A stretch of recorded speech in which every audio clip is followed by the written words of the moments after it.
Hey everybody, this is Beef the Legend, and I'm here to introduce the podcast because, to me, there's nobody better than this shit to do this but me. Here's the thing. If you don't like cinematic matches, because that's the future of the way that the wrestling business is going, to me, you're just fucking wrong. So to have an opinion, one way or another, if it's not the same as my opinion, well then you're a jackass. Because this is the best thing going today. It's the best thing that the WWE's ever done, and nobody else can touch any of this. To me, hey now, hey man, no man, listen, hey now, Poot, you can go ahead and start the podcast because I'm going to talk 95% of the time because it's me and I'm Beef and I know more than fucking anybody. Says to me, nobody can touch this shit. I'm hot shit. So here's the thing, it's Beef, sway, or no way. So to me, go fuck yourself. You're listening to the Pittsburgh Piledriver. What the hell is that? Podcast.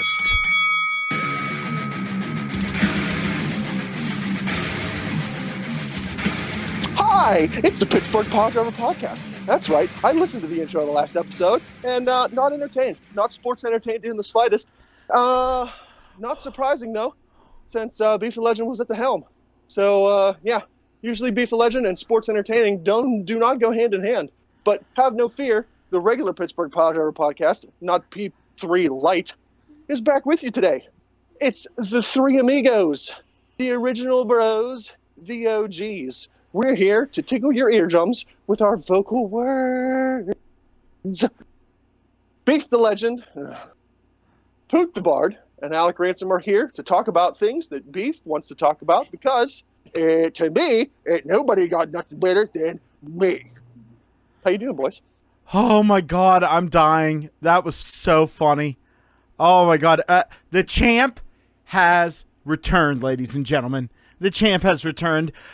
Ladies and gentlemen, my name is Poot the Bard, and I am the reciprocal advocate for your reigning. Let me just stop right there. No, we're done with this. No. Defending. You brought this on yourself. You brought this on yourself. You brought this on yourself. You shut up. You know what? I'm muting you. I'm muting you. No. I'm muting you. I'm muting you right now. I'm muting you right now. Guess what? You're getting muted. You're getting muted. You're getting muted. Ladies and gentlemen, my name is Poot the Bard, and I am the reciprocal advocate for your reigning, defending, undisputed, cruiserweight champion, Mr. Alec Ransom. Beef, guess what? Now you can talk. Fuck hi, Beef. How are you? Oh. I'm sorry, Beef. I'm sorry. Sorry, not sorry. I'm sorry. I listened to the last intro. I'm not sorry. He had this coming. No, I had it coming. but you sir are no Leslie Nielsen. You know what? It was oh my god, kind of funny. I love you. I love you, idiots, so much. What do you mean, who? You get out of here. Who?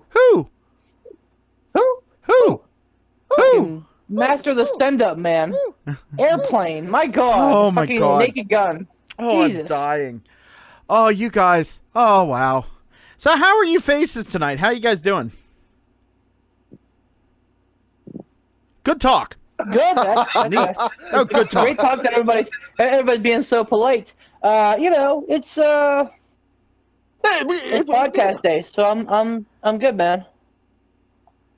Oh man, dude, and okay, I didn't watch Raw just because, again, I'm kind of getting to where you guys are.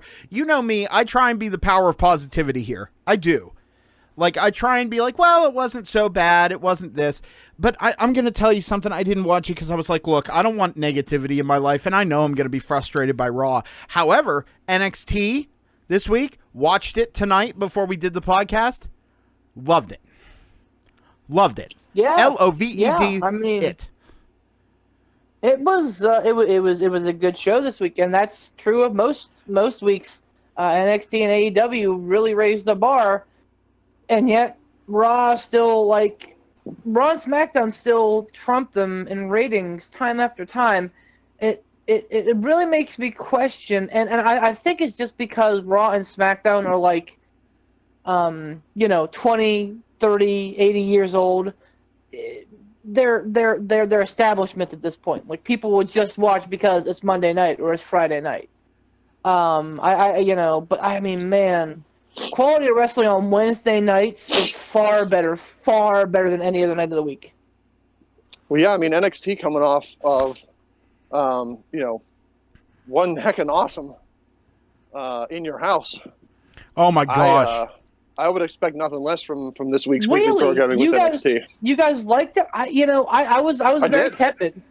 I was very tepid. Are you it was a serious? Good show. It was a good show, but like, to me, NXT putting on a good show.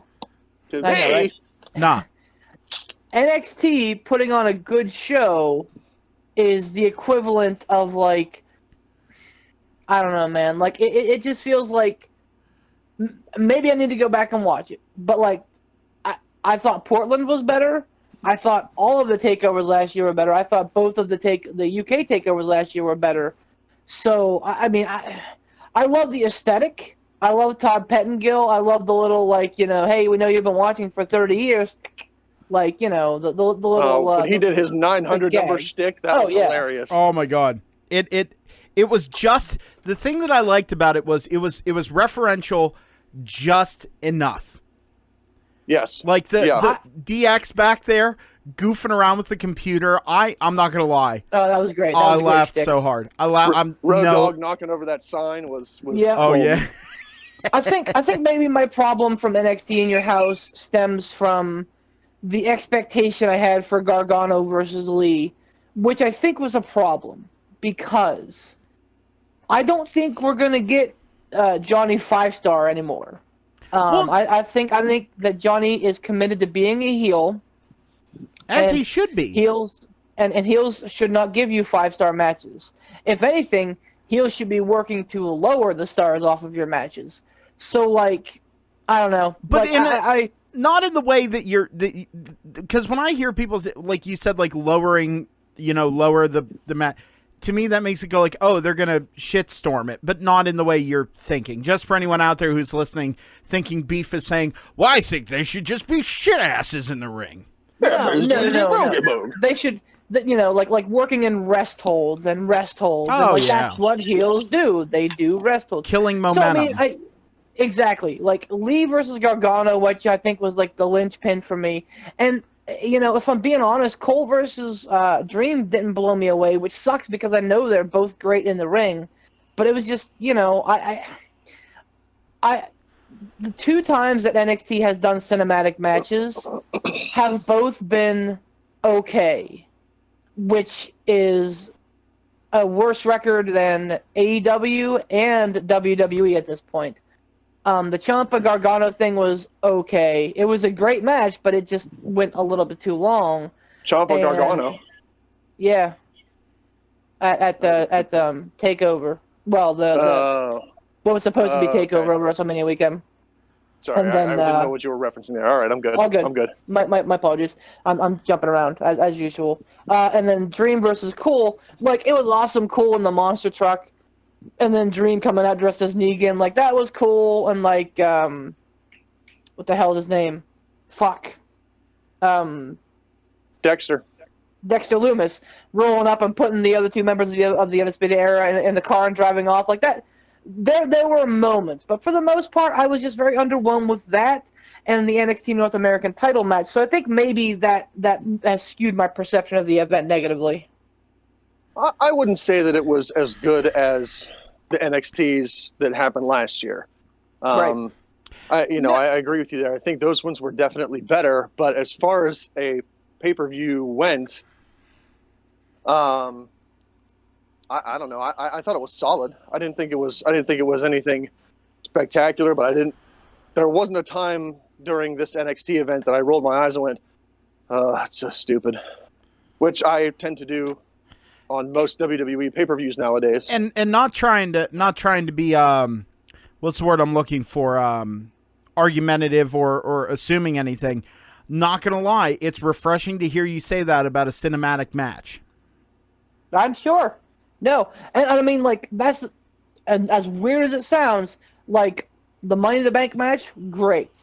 The other stuff at WrestleMania, great. But like I said, man, the two NXT matches, and maybe it's because I think that NXT is above that. Because I don't think they need the stupid fucking gimmicks. Let the guys wrestle. Because they can't. You're setting your sights too high.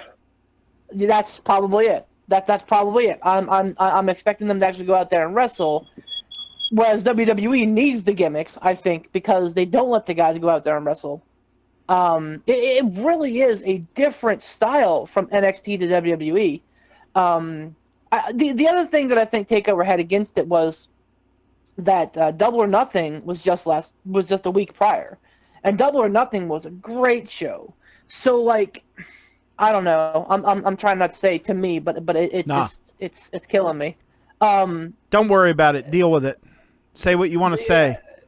To me, I feel like it's like when and you can't help but compare AEW and NXT because I think that they are cut out of the same mold. That they're the fruit out of the same basket. But it's because of that indie thread. Like they just have that running. The squeaking. You know what? No, there's freaking trucks down the road just squeaking their brakes like crazy. Oh, neat. Yell at them. Like, outside my windows at all times of the night. Fucking Jake breaks. Hooray!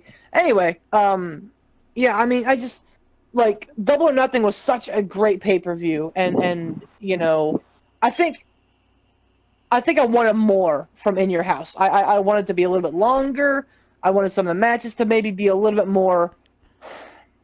I don't know. Maybe I'm crazy. I could be crazy. I don't know. It did seem like a short event.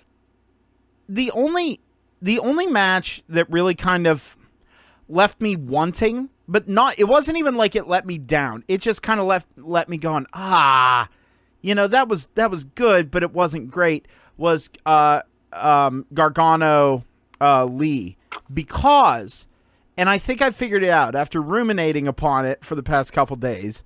I think the reason is because Johnny is wrestling a style that's more cowardly, shit-eating heel, and Lee doesn't that doesn't suit Lee.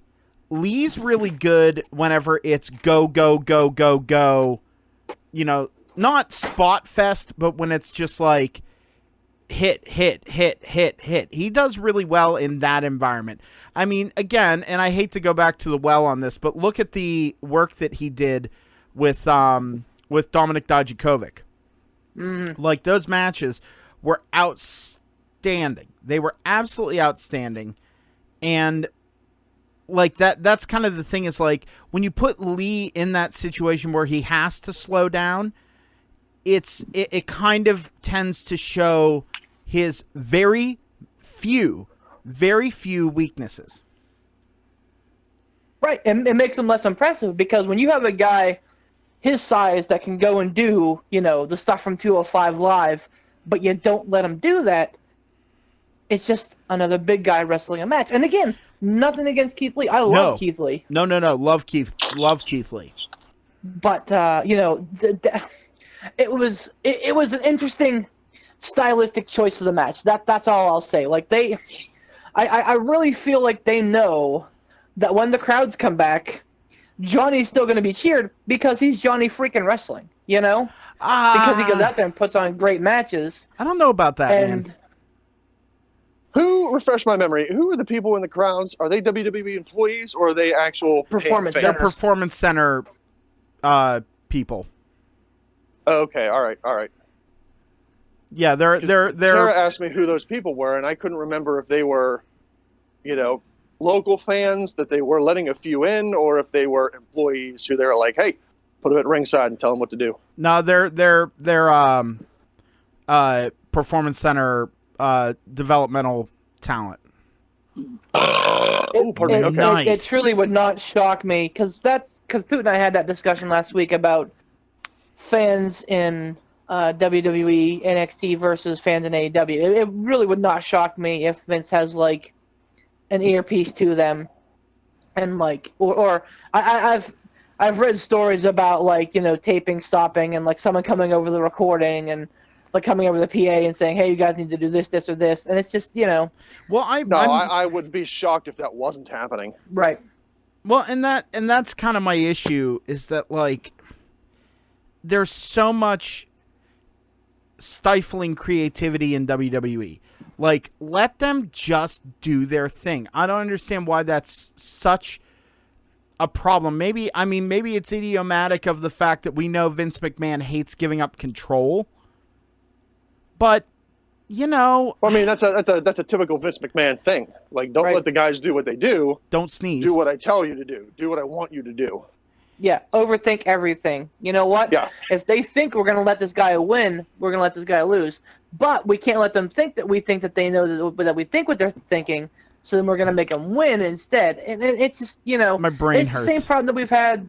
Exactly. It's the same problem that we've had the last 2, 3, 5, 10 years, is that they outbook themselves out of common sense sometimes. And I think that that's sometimes becoming the norm for the shows now. So that's why it makes my fucking heart hurt that Dijakovic is heading for Raw, because I know that there's zero chance that he's going to get used well on Raw. Oh, he's they're going to bury the piss out of him. Like, I guess not the... Go ahead. Sorry, go ahead. Who was the NXT guy that said that they would rather retire than go to Raw or SmackDown? Ciampa. That was Ciampa. Okay. Yep. I remember us talking about an NXT guy that was like, nope, I would retire before I left NXT to go to Raw or SmackDown. And Tara and I had that conversation when we were watching this takeover. And I said, she's like, wow, whoever said that must really, be passionate about not going to the main roster. And I said, well, if I know we've talked about it before, but it's relevant to this conversation.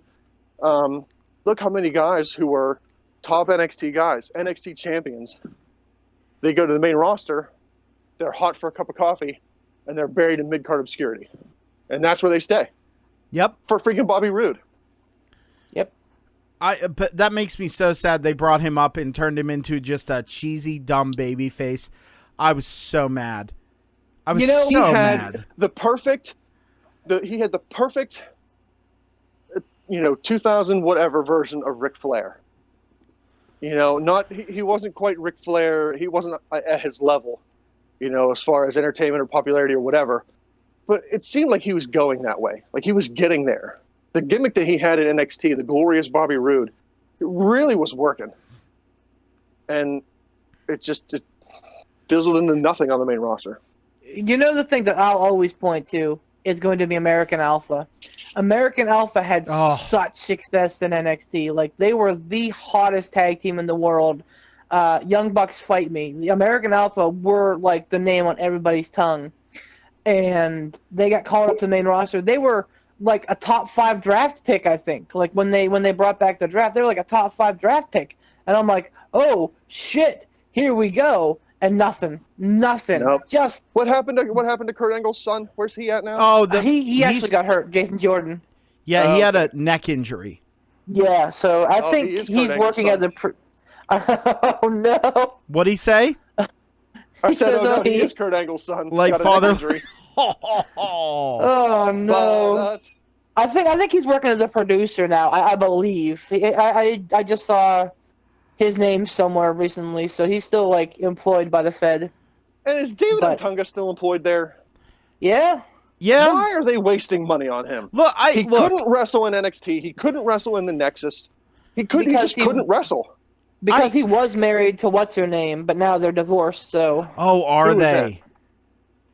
What's her name? Pop star. It was Brittany. Brittany would know.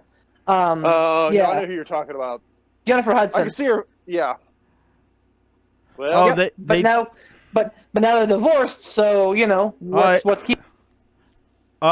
Beef. I'm here. I was getting ice. Sorry. I hope Otunga knows a good lawyer. Waka. Hey. Waka. These are jokes. No, like the thing is with Otunga, like, I mean, I like seeing him pop up on pre-shows. Like, it seems like he's a little more relaxed. It does. It really does. Like, he seems a little more chill. He still can't talk worth a damn, though. He's got. I don't understand. He's got the Vince McMahon look. Like, he looks like somebody that Vince McMahon wants. Yeah. But he's trash on the mic. He's trash in the ring. I wouldn't say trash. I'd say he's flat. Oh. No, he's bad in the ring, man. Like, he's not good in the ring. He's not. I'd put him on the same. He's not Nia Jax bad. Well, I mean, who the fuck is anymore? Probably because he hasn't had the opportunity to get in the ring and hurt somebody. Exactly. Well, I mean, I'm sure he would. The problem with pre-show Otunga is that he cannot, like, pick a lane. Like, sometimes he's absolutely neutral. Sometimes he's like, hey, I'm going to support the face. Sometimes he's like, I'm a shit-eating heel, and I know it. And, he bounces back and forth constantly. He yo-yos. He does. He does yo-yo. That's a good way to phrase it. So, or maybe we should just call it show showing because, you know, big show. Well, so okay, so we talked about Otunga never really had a gimmick, but we're talking about things that didn't work.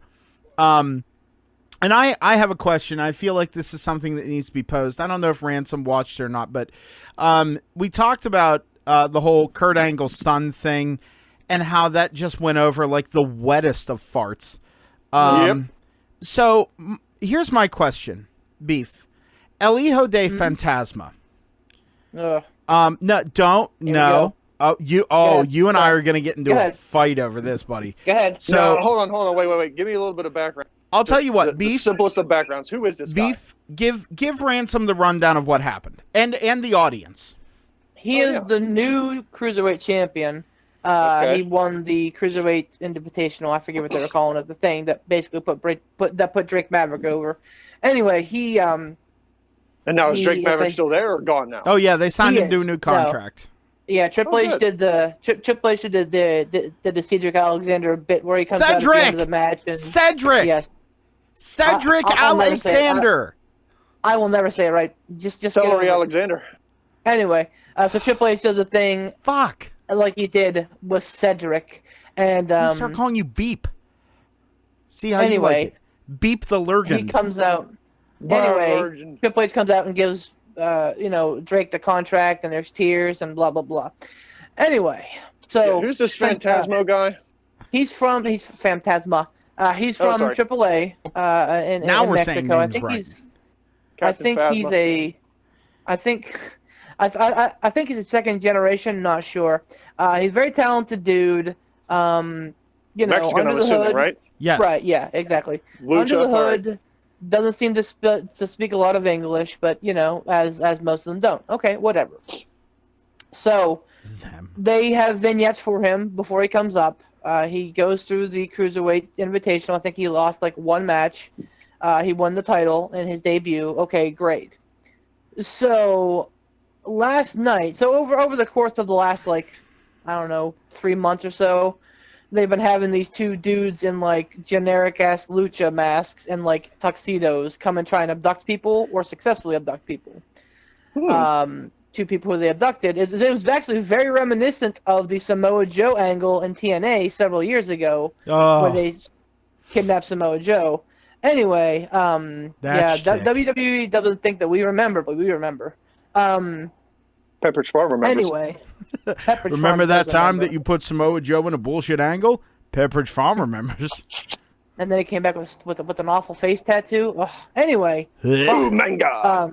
Ooh manga. Manga. So anyway, they along the course of the last 3 months they abduct Raul Mendoza. And Joaquin Wilde, and they're revealed last night to be the guys under the hoods, and they're in a team with El Hijo de Fantasma. Okay, great. He's a heel.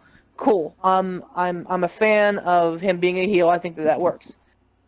And then he pulls off the fucking hood, and he just looks like fucking Damian Priest minus about 200 pounds.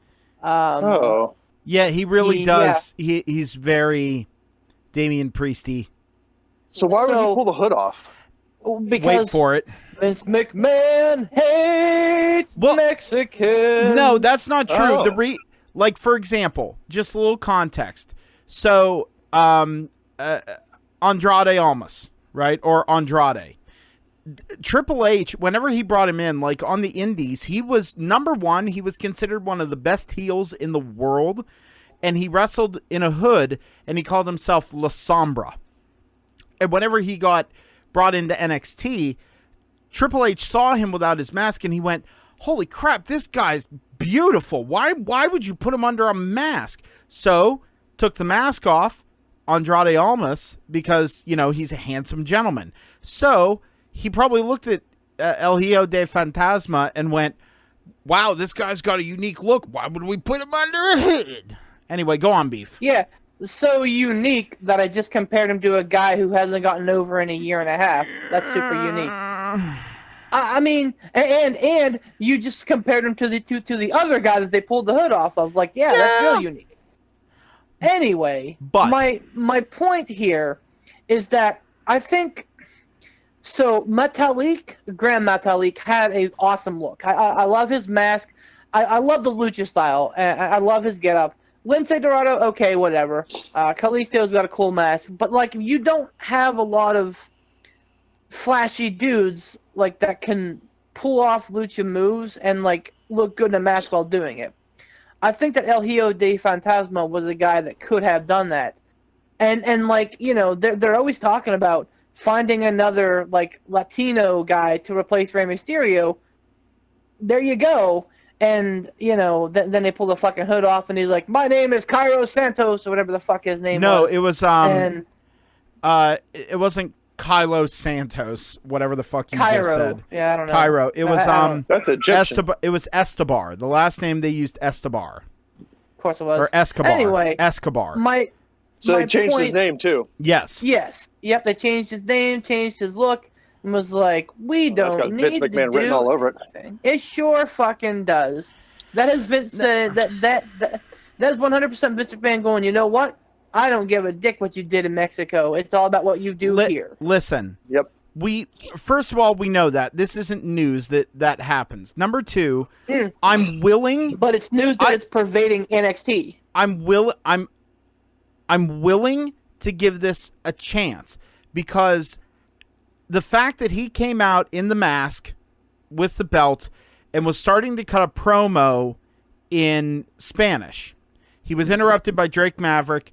Drake Maverick came out and basically said, "Thank you for the match. It was a wonderful match. You deserve it." Like doing the good, you know, babyface thing. And then he said, "I want one more. I want one more shot. Give me a shot. I know I can beat you. I had so much on my mind, but I know I can beat you. One more match." They shook hands. It was this whole thing. Then the two masked guys come down, who we later found out was Raul Mendoza and Joaquin Wilde. But they came in, and Phantasma takes down Drake Maverick. They beat him up. Phantasma removes the masks and says, I can't remember what the first name is, but he says he's Escobar. And, you know, he's going to be basically king shit heel with a stable. And as he says that, he puts his arms out and holds them out, and then Wilde and Mendoza jump off of each turnbuckle and double splash Drake Maverick. I'm willing to see where this goes, and I'm somewhat like I'm putting off judgment until I see where it goes, because if he can play this character that he's been given, and even though he had to take the hood off, if he can play this character and play it well, then I'm willing to give it a chance and see if it works. Because how many times have we proclaimed doom and gloom on a gimmick, and then it turned out to be great? We've done it. So you're saying, Beef, that times. You don't like this? I'm not a fan because giving it a chance. And Beef, do you not like the demasking? Do you not like the name? Is it an all-encompassing thing you're just not wild about? So I love the heel turn. I love the stable. I think that those two things were great ideas. He had a very unique look, and like a very unique name, and it was just a very unique dude. Now, like I said, he looks like, Damian Priest minus 150 pounds. So I don't know. We'll see. I'm I am speculative to be sure. I'm worried, but I think at the end of the day, I think that he fades into the background anyway, because I think that he is going to lose the Cruiserweight title to Kushida, probably at SummerSlam or the SummerSlam NXT event, and only to have Jordan Devlin come back and jump Kushida once Kushida finally wins the belt. So I think that ultimately the whole Phantasma versus Drake Maverick is probably just a placeholder style thing, because Kushida did need a foil. They didn't really. Somebody said it. I think it was in one of the discussion groups I was having. Somebody said that the NXT Cruiserweight division didn't really have a strong heel, and this gives it that. And much in the way that fans are not going to boo Johnny Gargano if he keeps giving 5-star matches, fans are not going to cheer or not going to boo Phantasma if he's flying around, in a mask looking cool. So I get it, but man, it to me it deflated the whole thing. I like it because it's me being Switzerland. It's me trying to put a positive spin on things. I'm okay with it. I'm willing to see where it goes.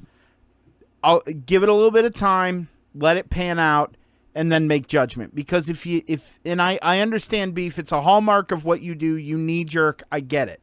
But on the face of it, face value, it was kind of like, why is this happening? It seems unnecessary.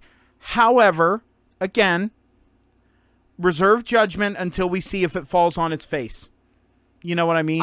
I just don't know why you couldn't have him leading the heel stable in a mask. And again, I get it, because Vince believes that if you wear a mask and you can't speak English, that you can't do good things in the ring and you can't, give a character. But I mean, I've seen way more people with way more talent than Vince McMahon knows what to do more with facial expressions in a match than fucking he can even perceive. So to me, this is the old man, and that's I think that stop saying that.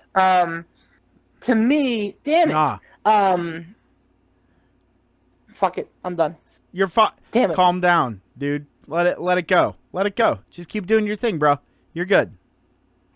You're good. Just keep going. You're good. I don't even remember my point. I've circled back around to it so many times. You were saying Vince McMahon. I was thinking about something about Phantasma, but I don't remember it now. So fuck it. Okay. Beef. You need to relax, buddy. You know what'll make you feel better? We talk a little bit about a debut or a change that'll make you feel better. How about FTR debuting? Yeah, man. Give us who'd they fight? Give us the rundown. Paint me a word picture. They fought Butcher and the Blade. He's no bard.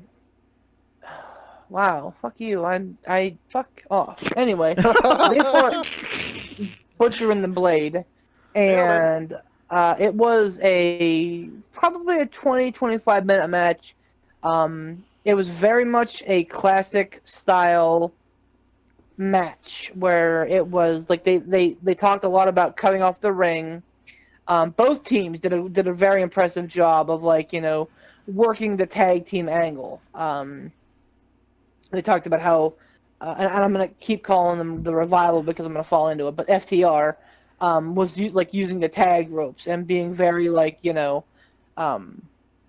traditional tag team. Yeah, being very auspiciously traditional. They had Arn Anderson and Tully Blanchard in the seats, taking notes on them, and they made comparisons to them in the Brain Busters, and just a lot of really, really, really smart things.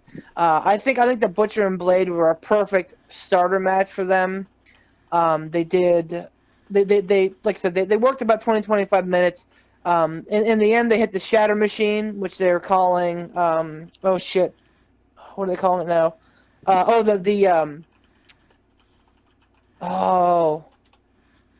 The Goodnight Express. They're calling it the Goodnight Express now, which I like that. That's pretty awesome. And then they hit their new, maybe their new finish which was a Spike Piledriver, which I thought was fucking amazing too. Like, 10 out of 10 would watch again. A++. They continue to tease. Yeah, they continue to tease the Young Bucks and the FTR. Like, what a showstopper of a match that will be. I truly believe that with those two teams, the Lucha Brothers, I mean, you know, fucking end stop there, like full stop. But then you have teams like the Butcher and the Blade, like Best Friends, like LAX, who are absolutely great tag teams. Like, AEW has the best tag team wrestling on the planet. For the longest time, that was NXT, but now it's 100% AEW. No argument. Absolutely no argument. Just the people you mentioned. I don't even think did you throw Best Friends in there? I did. You did? Okay. I didn't talk about the current champions, Hangman, Adam Page, and Kenny Omega, who have actually gelled very well as a team. They have, but I feel like they're the outliers. I feel like they're the outliers of the division, even though they're the champions, because every other team is like cohesive. You associate them. Now, okay, you could make the argument with Lucha Bros that they had their own individual runs, which they did, but I consider when I think of Pentagon and Rey Fenix, I think of them together because they're both. The whole is as good as the sum of its parts in their case. You know what I mean? Agreed. Like, they're that good. But like like you said, their division is knockdown drag out. There is not one team in that division that you go, eh. Yeah. Not one.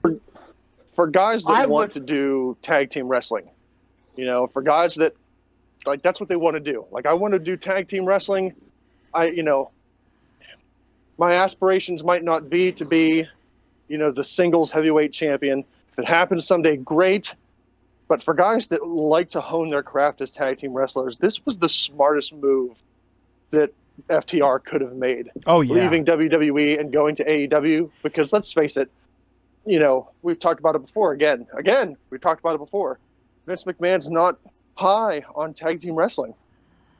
And if that's what you aspire to be, you know, one of the, if not the greatest tag team wrestlers, you got to go somewhere that appreciates and is trying to hone the tag team division. And for them to move to AEW was a very smart move for them. You want to know what the best part about their situation is? They are operating on a handshake deal. Allegedly. They're So they don't have contracts? Allegedly, they don't have contracts? It's like every time that I make a statement, it's now, and I understand that it is arguable if that's true or not, but hear me out. It's come out that they're working on a handshake deal so that they can still work indie dates. And I feel like if that is the case, which I really hope it is, that will benefit not just AEW showing good faith, sending their talent, who's appearing regularly and in a very strong way, out into the world, into the indies, and presumably maybe to other bigger promotions. But it makes them look good, but it also really helps indie wrestlers get to work with people who are on another level. Isn't that what they kind of did with John Moxley and Chris Jericho? Yep. You know, they let them go work other places and didn't... Japan. Yeah. I mean, it's still something, though. You know, they're not sure. confined to, you know, this one brand like a WWE wrestler would be. Right. Did I read somewhere, did one of you guys say that Cody said that he'll defend the TNT title to, like, anybody? I had not heard that. That's interesting. I thought maybe I read that somewhere. I don't know how legit that is because, again, I can't remember the source, and I don't remember exactly what it said, but I thought it said something along the lines of, you know, Cody has an open challenge for, you know, the TNT title, and he's not going to defend it exclusively on AEW. I could be wrong, but I could have swore that's what I read. That's interesting. That's very interesting. I feel bad because I think Triple H has a great mind for tag team wrestling too. You remember before NXT got really hot, and Triple H rumors were swirling that Triple H was kind of in charge of rejuvenating the tag team and the women's divisions on Raw and SmackDown. And that's when things really started to turn corners. That's when we started seeing people like AJ Lee and Paige show up. Right. That's when we started seeing like the Bar come along, and even Kid and Cesaro, but predating them, like the Usos, like the main rosters had that focus on tag team wrestling, and they were headed the right way. But I honestly think that Triple H then found NXT, and that just became his thing. And I mean, like it's. I feel bad for the NXT tag team division because they've been gutted time and time again. A tag team gets hot in NXT, and then they're there for a cup of coffee, and then they're gone. Most recently, you look at the Viking Raiders, you look at the Street Profits, both teams that I thought could have done with longer NXT reigns, gone. You know, and you know, even to a lesser extent, Matt Riddle and Pete Dunne. Now, yes, COVID was circumstantial there, obviously. Yeah. But you know, even that tag team was going places gutted. Riddle's on the main roster. Thatcher's doing his own thing. So you know, it seems like there's not going to be any consistency, and that's, I think, ultimately my fear with NXT. That's why I try not to get as excited about big things in NXT, because I know at the end of the day, it's a fucking, like, you know, bridge to the main roster. And that's fair, but when you start having more talent, for lack of a better term, stand up for themselves and say, I want to be here. I mean, for God's sake, it might have been a decision of Vince McMahon. It might have been at the behest of Triple H. It might have been at the request of Balor. But having Balor go back down there and be, like we mentioned the other week, kind of gatekeeper role, like kind of have him in there and be the veteran fella. I feel like that really fits Balor, and I feel like it behooves him 100%, and it's going to give all the talent that's there that works with him and even that don't work with him the chance to interact with him and learn from him and grow the brand. And then seeing Balor want to come back or be okay with coming back to NXT, treating it not as a demotion but more as a lateral move, I think is good. And I think what they need to do is really let the talent stew there and spend a lot of time. Now, whether that happens or not, because Vince McMahon goes, I want him, and Triple H can't say no, unfortunately. You know, I'm kind of rambling at this point, but basically my point is it works. Like, Beef's absolutely correct. Like, let them be. Just let them be. So, what is the contractual obligations for NXT superstars? Do they have a say in whether or not they want to stay in NXT, or, you know, is it basically boiled down to, well, Vince says you're going to Raw, so you're going to Raw, suck it? The only benefit to having an NXT contract versus a WWE contract, so per my understanding, and it could be way off, there are like your developmental contracts, guys who are brought into the Performance Center level and then work in NXT as a developmental attraction. And then there are your guys who you bring in under WWE contracts with the thought that you're eventually going to progress these guys like Ricochet, Aleister Black, Adam Cole, you know, the rest of the Undisputed Era. You know, guys that you have eventual hopes for on the main roster.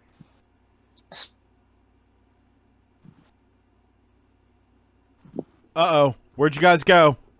Oh, I'm still here. Okay, Beef? Beef's dead. Oh, Beef's dead. He's dead. Well, look, looks like we'll never know. Two-man power trip! Oh, no. All right, what? Look, while we're waiting for him to come back, I know we've talked about this before. I know I've said it before. But one of my biggest fears with Adam Cole is him going to Raw or SmackDown. I mean, I genuinely fear that for him, because say what you will about other wrestlers, there have been top-notch guys in AEW, maybe not to the caliber where you would hold an Adam Cole, but guys like Balor, Samoa Joe, Kevin Owens, these... Uh-oh, did I leave too? No, you're here. Oh, that was just beef leaving. All right, I heard a ding, and I didn't know if that was me. No, you're here. You've got other guys who were, top stars. Maybe not the caliber of Adam Cole, but, I mean, if you look at some of these guys, especially Finn Balor, good Lord, the man's got talent. And he went to the main roster. He won the first ever Universal Championship, got hurt, and was just mid-card obscurity from there on out. Now, I know you can say that he's had some big matches. And the Fiend's a big deal, or not the Fiend. The Demon Balor's a big deal. Yes, but I feel like he was a bigger deal in NXT. It's more of a. I'm genuinely scared for Cole. I don't want him to go to the main roster. I feel like he could be another one of those guys that comes in super hot, and then Vince goes, "Nah, I don't get it." I don't know. And then buried. See, the difference between like Balor and Bray Wyatt, the initial Swamp Wizard, as Beef like to say. I genuinely believe, and you've heard lots and lots of people say it, Adam Cole is not a gimmick. Like, he's not. I understand he has the crowd, the Adam Cole baby thing, but that's so brief and so quick. And Adam Cole has that X factor of a Shawn Michaels, of a Rock. He gets compared to Shawn Michaels all the time in the best way possible. Like, even I believe even Shawn Michaels has quoted in saying, "This kid is it." If he gets called to the main roster, the thing is, I would not want to see it in the context of Undisputed Era.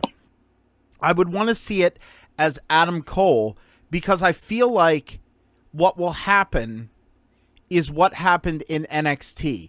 He came up to the main... when he debuted in NXT, and understandably he had Fish and O'Reilly with him, but he came in, Drew McIntyre, champion, super kicked the piss out of him, and was immediately fast-tracked to the main event place.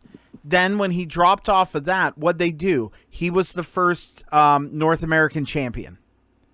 Like, Adam Cole has been protected very well, and his strengths have been highlighted 5 times over. If he goes to the main roster, he's going to go to Raw, and they're going to fast-track him immediately. And if they're smart, which I understand that's a stretch, if Vince is smart and the powers that be are smart, he will be put in programs with guys of the like of, if he ever decide, if they ever have him back, Samoa Joe, Kevin Owens, Roman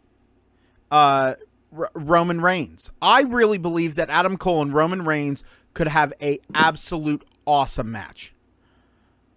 I believe they could. Not to kind of play devil's advocate, but kind of not. Like I don't want to start an argument. I'm not trying to start an argument with you here, but I hear what you're saying and I understand what you're saying. I do.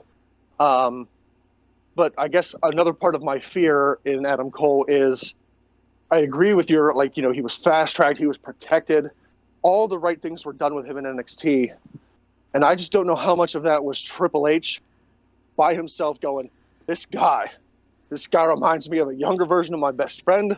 I got to protect his ass. He's going to make us tons of money. He's going to sell the merch. He's going to do the thing. Randy Savage. I just listened to that the other day. But I don't know how much of that is going to be echoed in the sentiment of Vince McMahon. If all of that protection and fast tracking and spotlighting was strictly by Triple H, if he goes to Raw or SmackDown and Triple H doesn't have a say in him anymore, I just wonder how much protecting there's going to be when it comes to Vince McMahon. Vince McMahon, to me, seems like one of those guys where it's like, all right, kid, let's do it. Oh, you're floundering? Fuck you. mid-card. I don't. And Beef, I know you were gone. I know. Give me a second. Well, okay, again. Hold that thought for just a second. All it's going to take is for H and Sean to go to him and go, Sean to look and go, remember how much money you made with me? That. Like, it literally is that. You can't deny the X factor of Adam Cole. It's not the same as Bobby Roode. It's not the same as a gimmick. No, it's not. I agree. It's not the same as a gimmick like the Fiend or like it's not a gimmick. It's Adam Cole. You like him because he's fucking cool. Uh-oh, there's the sigh. Oh yeah, this is gonna be big. First of all, if I may, let me utter the name Prince Devitt for you. Who was fucking Prince Devitt? Finn Balor. That's Finn Balor. Who was Adam Cole before Adam Cole was Adam Cole. He was the leader of Bullet Club before Adam Cole was. He was the guy wearing leather jackets. He was the fucking personification of cool. He could, fucking work in the ring, and plus he was a badass dude. Here, I'm going somewhere with this. So, when WWE looked at the tape of New Japan, they saw the war paint and they're like, that's fucking great. Let's take that. And they fucking missed on the other part of Balor. They missed on the other part of the Prince, which I think NXT is starting to kind of get a little bit because they're separating from the demon. It's not just all about the demon. Adam Cole, and I love Adam Cole. He is amazing, and he could be the face of any company he works for. Make no fucking mistake about that. Here's the thing that scares the fuck out of me. Road Dogg was quoted as saying, if Adam Cole had the size of, and I think he referenced Karrion Kross. If Adam Cole had the size of Kross, he would be Vince's dream. But Adam Cole does not have that size. Kross isn't that big. I know, and that should tell you how big Cole is not. And again, size does not fucking matter at all. You have guys that can work in the ring half the size of fucking McIntyre or Strowman, who can work on the mic twice as hard. CM Punk was a small dude. Daniel Bryan's a small dude. And they carried the fucking company on their shoulders with charisma to spare. Adam Cole is of that same cloth. But at the end of the day, it comes down to Vince's eye test. When he looks at you, what does he see? And for a guy like Road Dogg, who's a producer on NXT, who knows how Triple H thinks, how Shawn Michaels thinks, how Vince McMahon thinks, for him to say, if Adam Cole was bigger, ... tells me all I need to know about Cole's aspirations on the main roster. He might get a nice mid-card title reign, maybe if he's lucky. I pray to God that he really does have a contract coming up. And I hope he goes to AEW. Because AEW would snatch him up in an instant and be like, you know what? You're our guy. You are the face of this company now. Because you and I discussed the Poot last week, Moxley doesn't need to be that guy. Moxley doesn't need to hold the title to be fucking John Moxley. But you have Adam Cole holding your big gold belt, you're something. So as Cray, and I mean, Ransom and I agree on a lot of stuff. We may get barbs on each other, and we may fucking bicker like an old married couple because we pretty much are. But he and I agree on a lot of things, and he's right here. That if Adam Cole goes to the main roster, it is not going to work unless Vince McMahon is dead. So I had a fear. Mine is fear. But you wholeheartedly believe that if he goes to the main roster, it's going to be mid-card burial. Really? Yep. Ooh. See, Dude, Poot, I love your idealism, your pie-eyed wonder that if Shawn Michaels went to Vince, he's like, look, man, he can make you all the money. You know who was making all the money last year? The fucking Fiend. What happened with him? That's he had gimmick. a great cinematic match, allegedly. You cannot equate a gimmick, which I love it. The Fiend, for all its flaws and the journey that we've had with the Fiend. I'm not trying to compare the Fiend and Adam Cole. I'm not comparing those two. My point is you can't compare a gimmick and Adam Cole. That's like trying to compare Adam Bomb and Shawn Michaels. Oh, dear Lord, Which, by the way, Adam Bomb was fucking hideously underused. He was 10 years ahead of his time with that gimmick. He was. My point is that you said about Shawn Michaels going to Vince and be like, dude, this guy's going to make all the money. The Fiend was fucking printing money last year. Printing money. He had the entire world, not just the wrestling world, but the entire world on his ears. He was popping up all over the place. People were talking. And what happened? They brought in a fucking 60-year-old Bill Goldberg, a WCW never was, to come in, fucking squash him in 2.5 minutes. Damn near jump him on his head, only to lose the title to Roman Reigns, which did not fucking happen. So I don't care. You can say that Bill Goldberg was a never was, but that is absolutely not true. He's one of the reasons they were actually profitable at one point. I hate to say it, but he was. I know so many wrestling fans who their favorite wrestler from WCW was Bill Goldberg. And yeah. So do I. Yeah, right? So do I. But I would not. Looking at you, Tiger Bomb Tom. So I love Poop's giggle. I'm looking down my nose right now because there are wrestling fans and then there are wrestling fans. I'm a fucking connoisseur. When the less a man makes declarative statements, I know. The more a man makes, and I hear what you're saying. Yeah. I hear what you're saying. I just, to me, fucking failure to launch, man. He was always just Steve Austin, but unsuccessful. You can say, oh, well, he was the reason WCW. No, the reason WCW was profitable was because of the NWO. And then they milked that cow until it fucking shriveled up and died, and then kept on milking it for another 3 years after. Jeff Jarrett. And then they're like, you know what? Let's put Goldberg here. That's like fucking skinning the cow and putting it over top of a sheep and saying, "Hey guys, look, it's the cow again. Look how cool the cow is." No, man, the cow's dead. No, man, that's just a damn sheep. All right, my point is. So you're not worried, I Pooh. don't You think it's going to be fine if he goes to the main roster. You think his natural talent will be enough for Vince to go, hey, you know what? I got something. Let's roll with it. I firmly believe that there is an X factor with Adam Cole, baby, that cannot and will not be denied. And if it is, there will be such a ridiculous backlash that, it won't be like, how dare you misuse Bobby Roode? How dare you misuse Finn Balor? No offense to Balor, okay? It was erroneous what they did with Balor simply because he had one injury. Yeah, it came at the worst time possible, but it just never recovered because Vince is so fickle. Adam Cole is a once-in-a-generation personality and worker.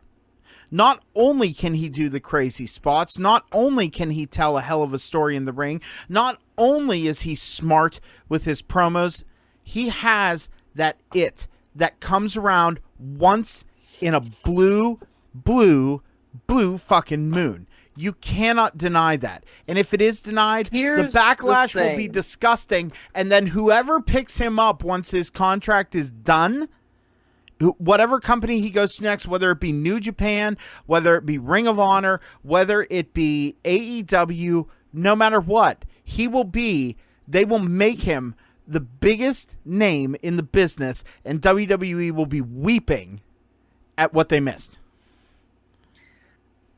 Here's why I know it's going to fail with Adam Cole. CM Punk. I love Adam Cole. I think CM Punk was a step ahead of him in every facet.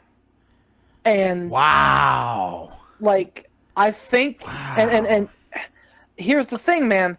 Punk was on fire. Punk was money. Punk, and they let him run with it for a little bit until Vince got bored with it and said, it's not working. Now, hold on. I want to pose one thing here to you, Beef. I'm not playing devil's advocate, not contradicting, but I have a genuine question. Do you think Punk's, I don't know, what do you call it, downfall or whatever, do you think his overall attitude might have contributed to that? If he was not like a company shill or anything, but if he was more positive, if he was less confrontational, do you think maybe it wouldn't have been so bad for him? Or do you think Vince still would have gotten bored and been like, nope, you're done, whatever? Well, I feel like maybe Punk's personality helped that along a little bit. I think it made things worse. When it hit rock bottom, it made things a hell of a lot worse for him. It's one of those situations where, like, you're halfway out the door and you start firing off at the boss. Like, it didn't help him. But when he was on top and when he was doing the things, when he was doing the thing, Randy, he did all the right things. He said all the right things. He was very amicable to solutions. He was not the disenfranchised, embittered Punk. I don't think that happened until him and Jericho took a backseat at WrestleMania. I think once that happened, I think that the stars kind of aligned for him, and he went, "Oh, okay, this is how it's gonna be, huh? All right, well, fuck this." And I think that was the start of the downward spiral. Oh, okay, all right. And again, so you think his going into mid-cardism maybe his personality or his attitude or whatever didn't contribute to it. You think that would have happened regardless, but his eventual exit from the company was directly responsible. His attitude contributed to that. Right, yes, 100%. Okay, I understand what you're saying now. And Cole's a lot smarter than Punk in that retrospect, because Cole can keep his mouth shut and do his job. Punk cannot, because Punk. That's why we love Punk, because he's such a fiery fucking dude who's gonna tell you exactly what's on his mind. And again, I don't make these allusions cavalierly. Like I'm not just grabbing at straws here. That's exactly what my mind goes to. Saying, okay, well, Cole might have a nice little main roster run. Maybe he even gets, the Universal title. But at some point, Vince is going to say, all right, it's over. Bring in Lesnar. Bring in Goldberg. Bring in Strowman. Bring in, fucking Shaquille O'Neal. Bring in Rob Gronkowski. Bring in, Flavor of the Month. So you don't think that Cole... That's going to be it. You don't think that Cole going to the main roster is going to be... I know we compared him, and sometimes I hate the comparison between Cole and Shawn Michaels, but you don't think he's going to have a successful run on the main roster as Shawn Michaels did? Longevity. I don't think the longevity's there. I think he would, if anything, he may have a nice little niche run, just like Punk had. Maybe a year. That's probably pushing it, if he gets that far. And like I said, that's a big if, because like I said, right now Vince McMahon is fucking Looney Tunes. Like, he's fucking gonzo. He's booked out of his fucking mind. He's gone. So, like, the worst traits about Vince are coming through right now. Ooh. Exactly. Where the fucking Vince McMahon loves big sweaty men. That's coming through with the fucking vengeance right now, because the old man's losing his fucking grip. And whenever you lose your fucking grip on reality, you grab hold of... Oops, I threw my phone. You grab hold of the things that you held truest to in life. And to Vince, that's, the big guys can sell. Well, here we looking, Strowman's a big dude. McIntyre's a big dude. Lashley's a big dude. And, fucking Strowman at Backlash is facing Miz and Morrison. Two men are facing Strowman for the WWE title, or I'm sorry, the Universal title at Backlash. Oh, I hate those matches. Right. And you know exactly what's going to happen, just like I fucking do. So, I just feel like I keep going back to that Road Dogg quote, man. If Adam Cole was the size of ... Like, that's all that you need to hear, is that Vince is never going to give him a shot. Never. So, look, speaking of Backlash, I have a genuine question that I don't know the answer to, and I haven't done any research as to why, so maybe that's part of it, but I'm assuming that you guys are plugged in enough to be able to explain this to me. Why on earth are they promoting Edge versus Orton as the best wrestling match or the greatest wrestling match ever?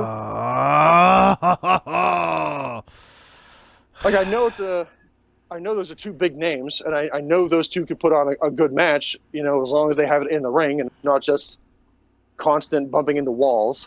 Basically, what you just said was, hey, Poot hasn't been salty all night. Let's make Poot salty. Oh, so you don't like that? You don't like that? Oh, that billing? I hate whenever anyone says this is the best blank ever. I hate it. It's an erroneous, puffery statement that can't ever be met.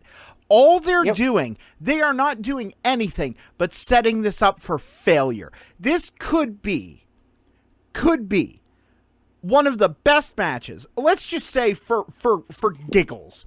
This could be the best match. This could be the best match that WWE has put on in an age and a half. This could be one for the history books.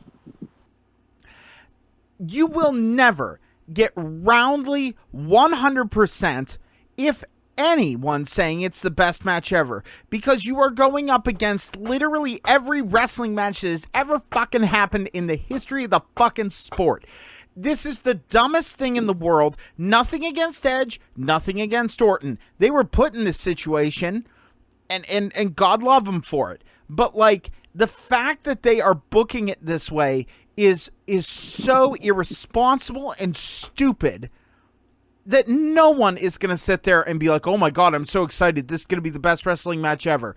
One guy who is in the latter third of his career, and one guy who retired and came back. Not saying they can't go and they can't do it, but holy actual shit. To say that this is going to be the best wrestling match in the history of ever, you are stupid, you are irresponsible, and you are belittling the history of professional wrestling in its entirety. That is all I'm going to say on this. It's stupid. Fuck you.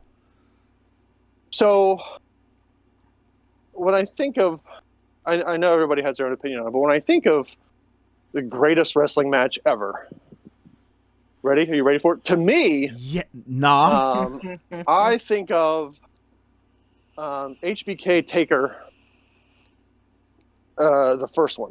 HBK. The second one was great as well. HBK Flair.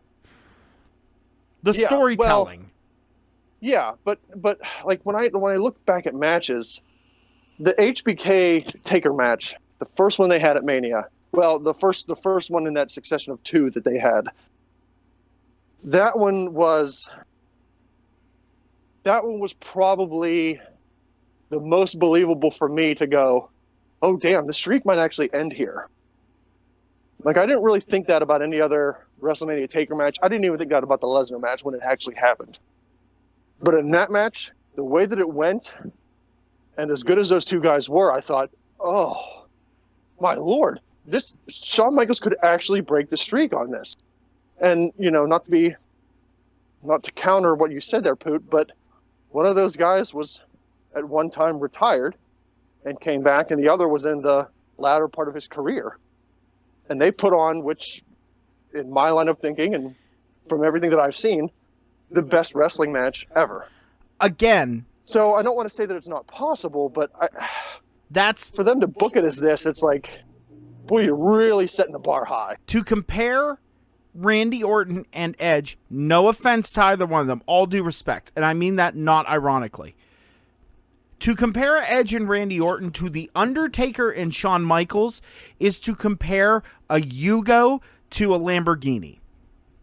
All right, fair enough. Now, fair enough. Let's rein that in a little bit. admittedly, I'm heated right now, but Edge and Orton have some pretty strong fucking pedigree. They have a pedigree, but not the ones of Shawn Michaels and The Undertaker. I think they're both first ballot Hall of Famers, man. Fine. Fine, we'll say this then. Ford Tauruses and a Lamborghini. Closer. So you're not as upset about this marketing of this match? No, I am. But I just don't give a fuck about WWE anymore.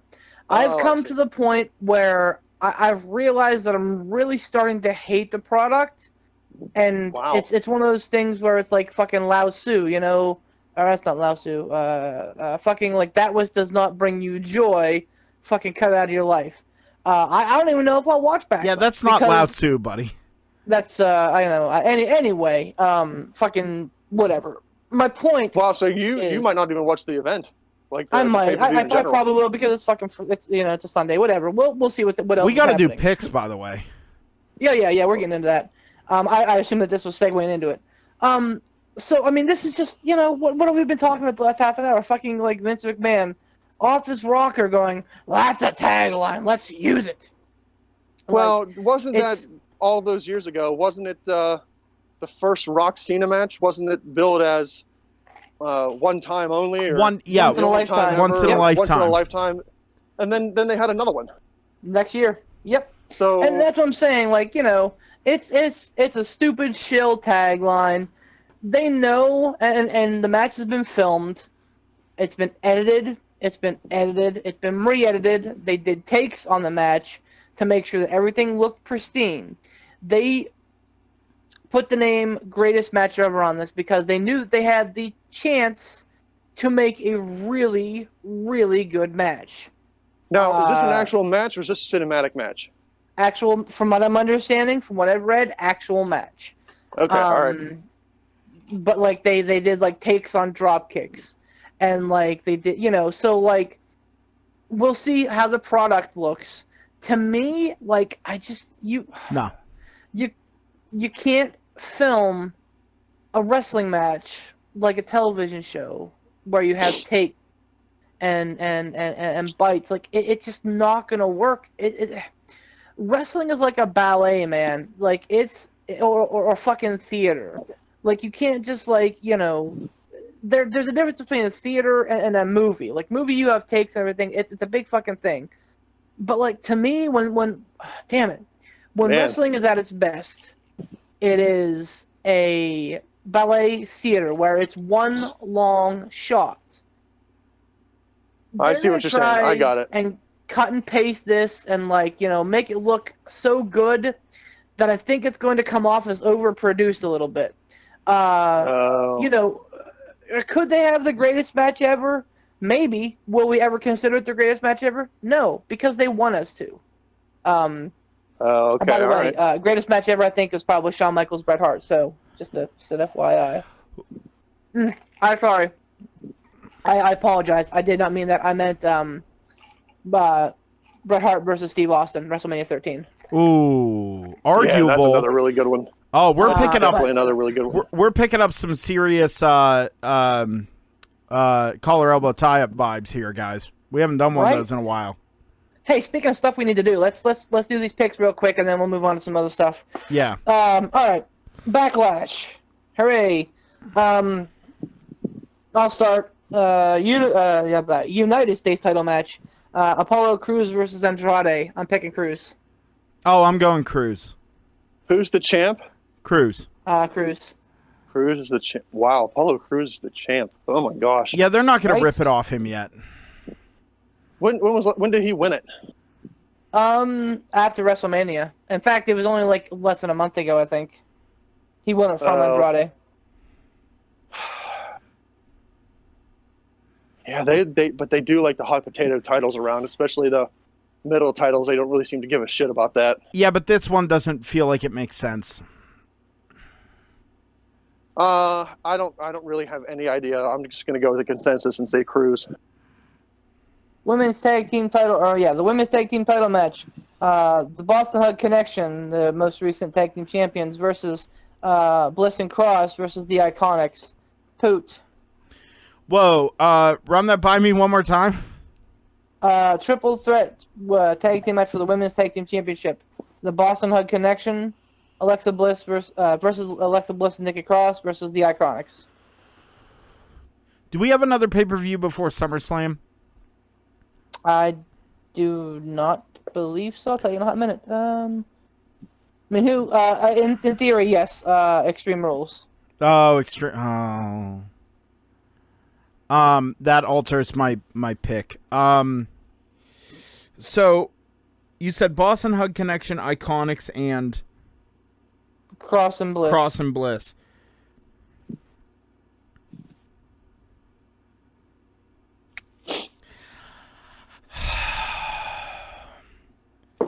Yeah, I know we're trying to do these rapid fire, but this is hard. I'm excited for fireworks.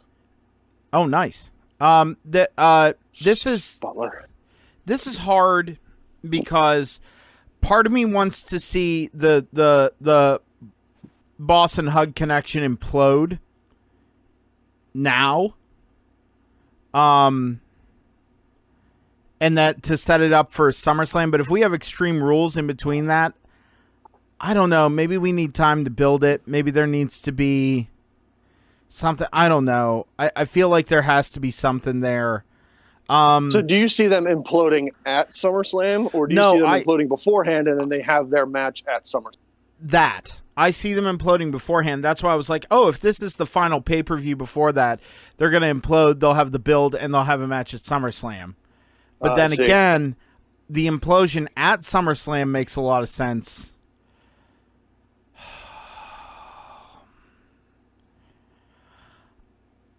So SummerSlam is what, August? Yeah.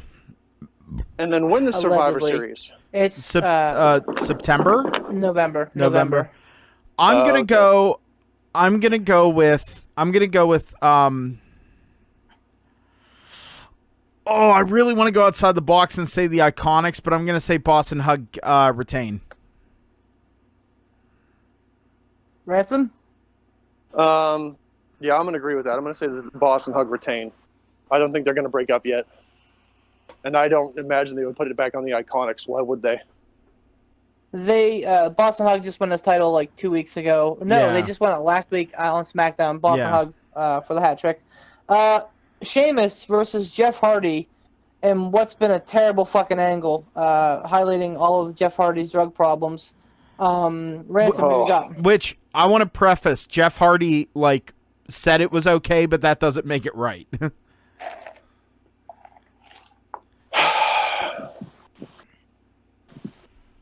Is Sheamus a heel? Yep. Well, I mean, it depends. Do you consider fucking drunk driving and abusing steroids a heel move? Because then I think that would be Jeff Hardy. But So are they? I don't know about. No, yeah, Hardy. They are. So the illusion is that Sheamus is setting up Hardy, making him look like an abuser, and bringing up light of his past demons, etc.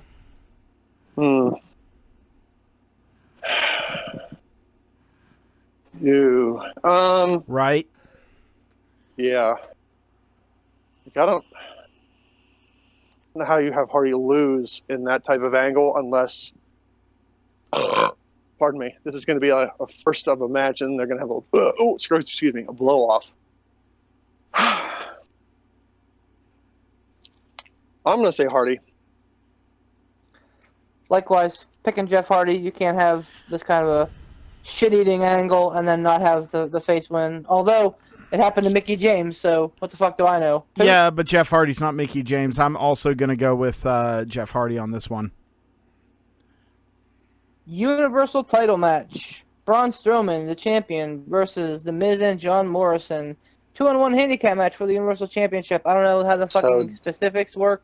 I don't know if Miz pins, if he wins, and anytime that you have to figure out the angles, it's never worth figuring out the angles. Strowman. Poot? Strowman. Yeah, I'm going to say Strowman too. Isn't that what they did with the Intercontinental title whenever? Yep. What's his face won it in that? What was that? 3-on-1. Yeah. Yeah. Was that also against Strowman? It was, actually. Yep. Wow. Yep. Strowman getting booked into these fuckery matches. Yep. Yeah, right. No, so yeah, definitely pick Strowman. It's because Vince probably thinks like, oh, it'll make him look even more badass. Probably. Yep. The Raw Women's Championship. Asuka, current incumbent champion, versus Nia Jax. Pooped. Oh, man, I'm really scared they're going to put this on Jax. I really, like, because they've been building her as a monster. Fuck. Yeah, that's... Wait, why is this mine? Shouldn't this be yours, Beef? No, I guess Strowman first last time. Oh. Yep. I feel like I'm getting one fast one pulled on me. This is a tough one to pick, especially the way they've been building Nia Jax. Yeah, this is hard because it's like, I feel like you should invest in Asuka, because if Asuka immediately loses this belt this way, it's gonna be fucking sad. Uh, I'll give you my pick. It's you want me to give you my pick? No, and why? No, that's not fair. Fair schmear, I want to hear it. I really feel like they wouldn't put the belt on Nia Jax because she's drawn a lot of heat, what with the wanton fucking injuries that she's been dealing out. I'm going to go, because Kairi Sane is injured and is out, I'm going to go with Asuka, because keep the belt on Asuka for a little bit. I feel like it does not behoove them to remove the belt from her, 3 weeks? Yeah. Well, I don't even know how long Money in the Bank was. Yeah. You'd think with the stupid fucking pandemic that they could, like, at least space out their pay-per-views better, but nope. Yep, nope, not WWE. I'm gonna go with Asuka on this one. I'm gonna go with future ex Mrs. Poot. Ransom? I'm gonna say Asuka as well. Asuka all day, because they're building Charlotte Flair up to beat Asuka for the fucking 18th millionth time. Oh, by the way, they had a great match on Monday Night Raw. Guess who fucking won? Charlotte Flair. Like... Wow. Against Asuka? Mm-hmm. Against Asuka. Yep. Fantastic. Yep. So she's just going to take the title from her SummerSlam and give Charlotte her 25th reign, and, you know, until she gets tired of wrestling and goes to do movies or CrossFit or, you know, who knows what. WWE title match. Drew McIntyre, champion, versus Bobby Lashley. Ransom. Drew McIntyre. I am also picking the Mac. Poot. I don't want to pick McIntyre because I want variety here, because if we all pick the same thing, then it's just boring. Oh, what? So me defending the title successfully?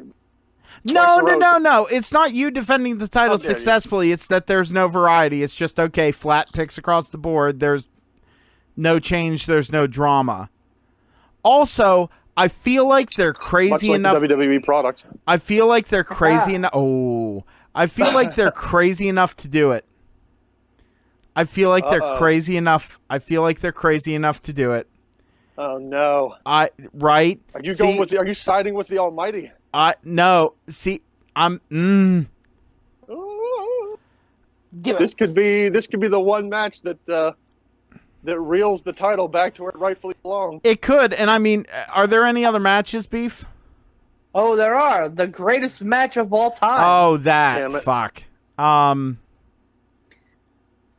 Yeah, Let's not forget. Yeah, I'm not gonna have this. Go ahead. I'm gonna throw the bait out. Take it if you want. SummerSlam is supposed to emanate in Boston, allegedly with a live crowd. It may be half capacity, but it's still gonna be a live crowd. Maybe Reigns would get his second, the second. Or not Reigns. My God. McIntyre is what I meant. Freudian slip and a half. Maybe McIntyre gets his, second coming then, and wins the title back triumphantly in front of his fans. Yeah, well, I know you want that belt, so stop trying to plant seeds that won't grow in this salted earth, buddy. That is a very good point, though. It's a good point, but I'm gonna, you know what? I'm not gonna have this one. Stop talking. Okay.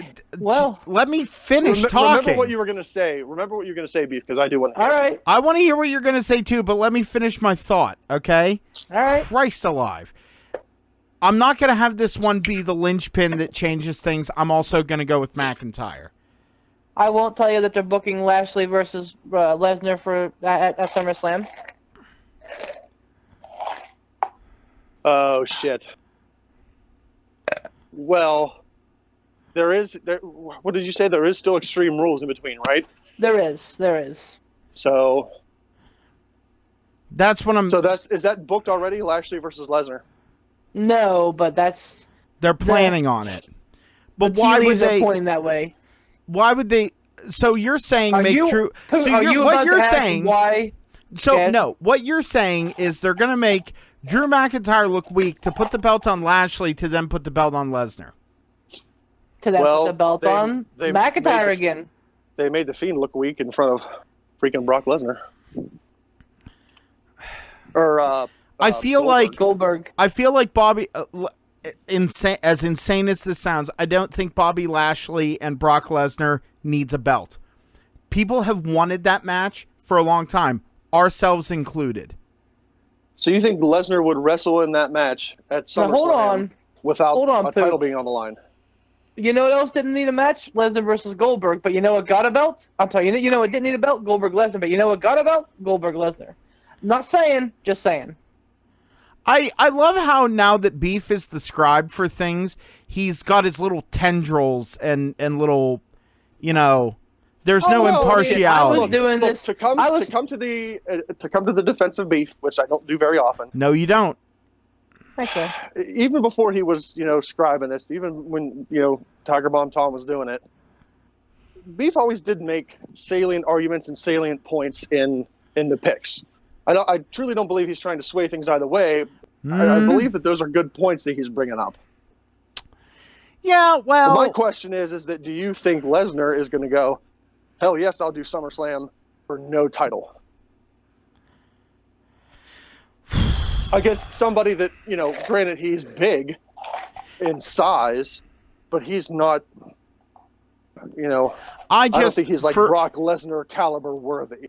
Because I'm the last one on this pick, I would rather have the greatest wrestling match of all time be the tiebreaker in all of this. So okay. I'm going to side with you guys, and I'm going to say, you know what? Fuck it. I have nothing to lose. I'm going to go with Bobby Lashley. Oh no! I'm going to go with Bobby Lashley. And it's not of the convincing of Beef. I will just laugh my ass off. I will laugh my ass off if it's Bobby Lashley. Well, yeah, I get you. You're not the only one. I will be very salty if that happens. I think that Lashley is an overrated potato. Finally, the pressure cooker. The greatest match of all time. Wow. Ever in the history of wrestling or boxing or UFC. And probably space fighting. Wow. I give you... Wait, hold on now. Isn't it booked as the greatest wrestling match of all time? It is. Or is it booked as the greatest match of all time? That's even more bold. Yeah, okay. I think it's probably just the greatest... let me see if I can find it here. The greatest wrestling match ever. Wow, that's still bold. It's super bold. Orton versus Edge. I am predicting Randy Orton wins. Wow.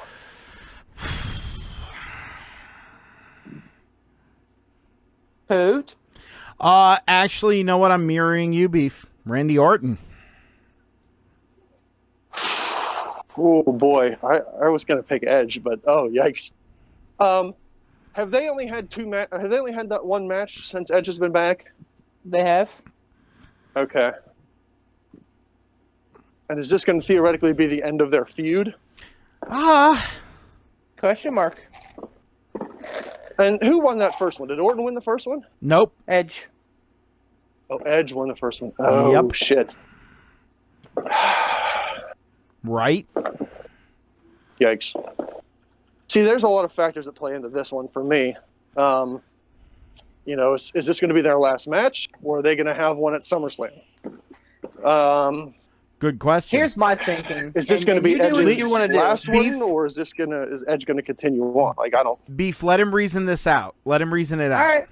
I mean, that was it. Like, it's just, is there going to be another one to where, if Orton comes out on top, they're 1-1, and they have a third one, and Edge ends up going over. It's at SummerSlam. It's in front of a crowd.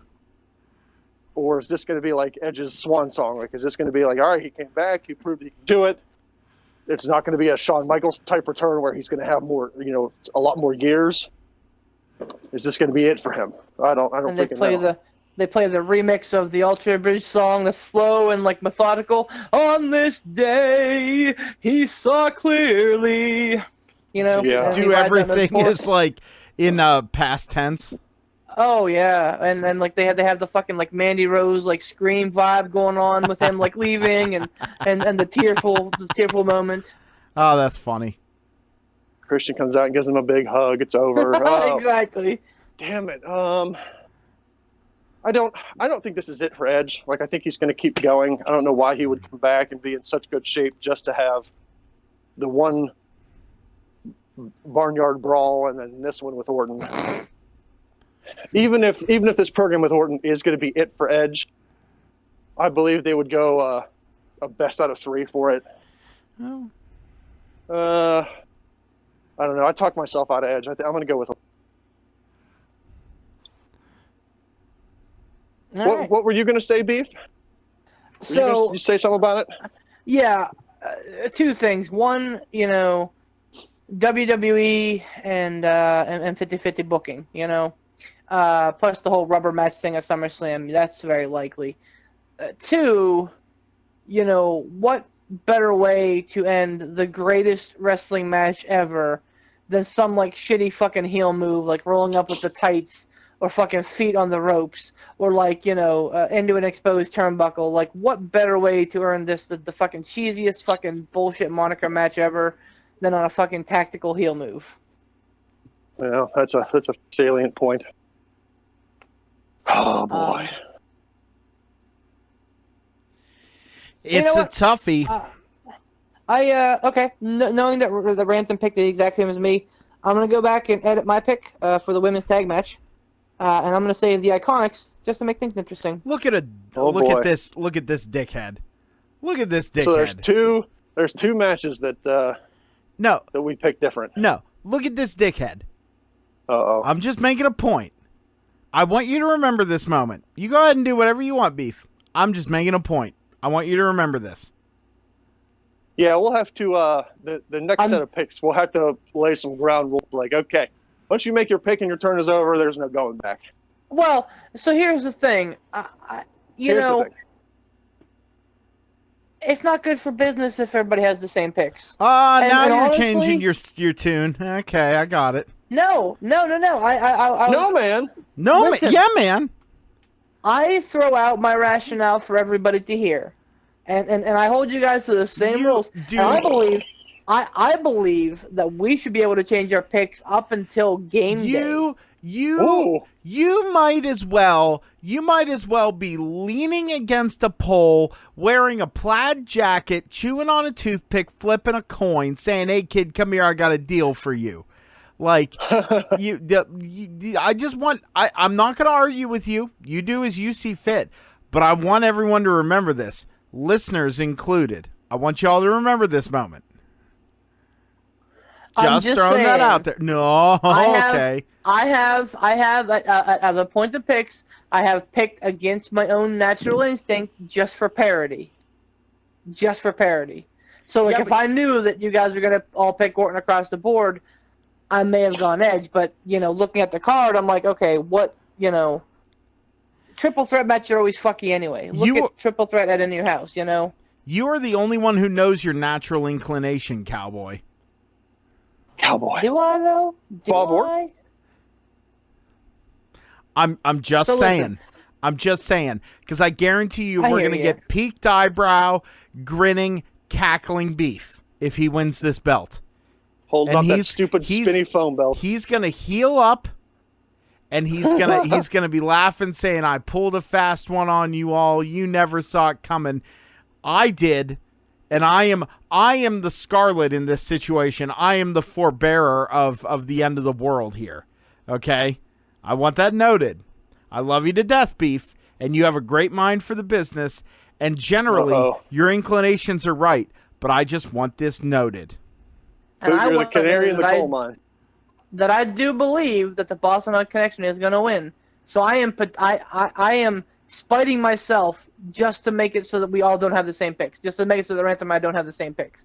Because I want our champion to be a clean champion. I don't want him to have to, because last time... no, I'm a heel. I want to win this no matter what. I'm the foot on the ropes, exposed turnbuckle, pulling the tights champ. No, also, I'll do whatever I can to hang on. No. Also, Beef, make sure you brush your teeth because your breath is going to smell like leather with all that boot licking you're doing.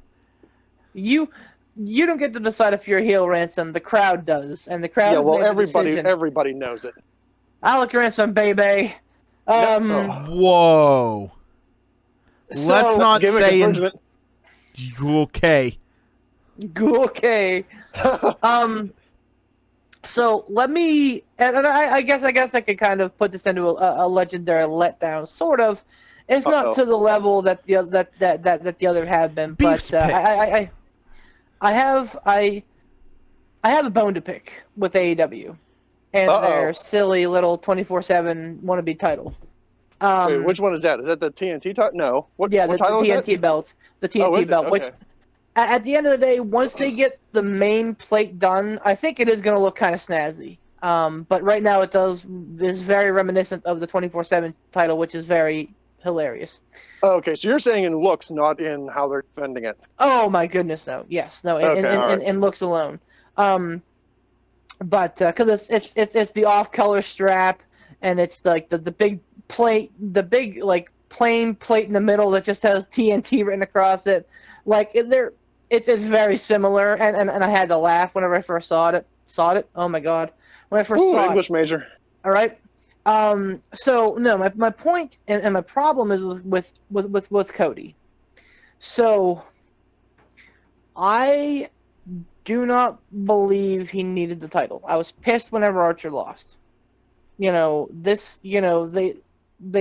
build Archer up as a monster. They have him just run roughshod over the roster, only to lose to Cody. All right. And now Cody's doing the John Cena thing. I'm going to defend this title like the U.S. Open. Got it. The TNT Challenge is officially open. Every week he's going to have a new challenger, allegedly. So, okay, great. Everybody likes a fighting champion. Everybody likes Cody Rhodes, so yada, yada, yada. He thinks he's elevating the young guys. Jungle Boy in his first defense last week. Mark Quinn in this last defense. Both great matches. Both really, really good matches. Very entertaining to the end.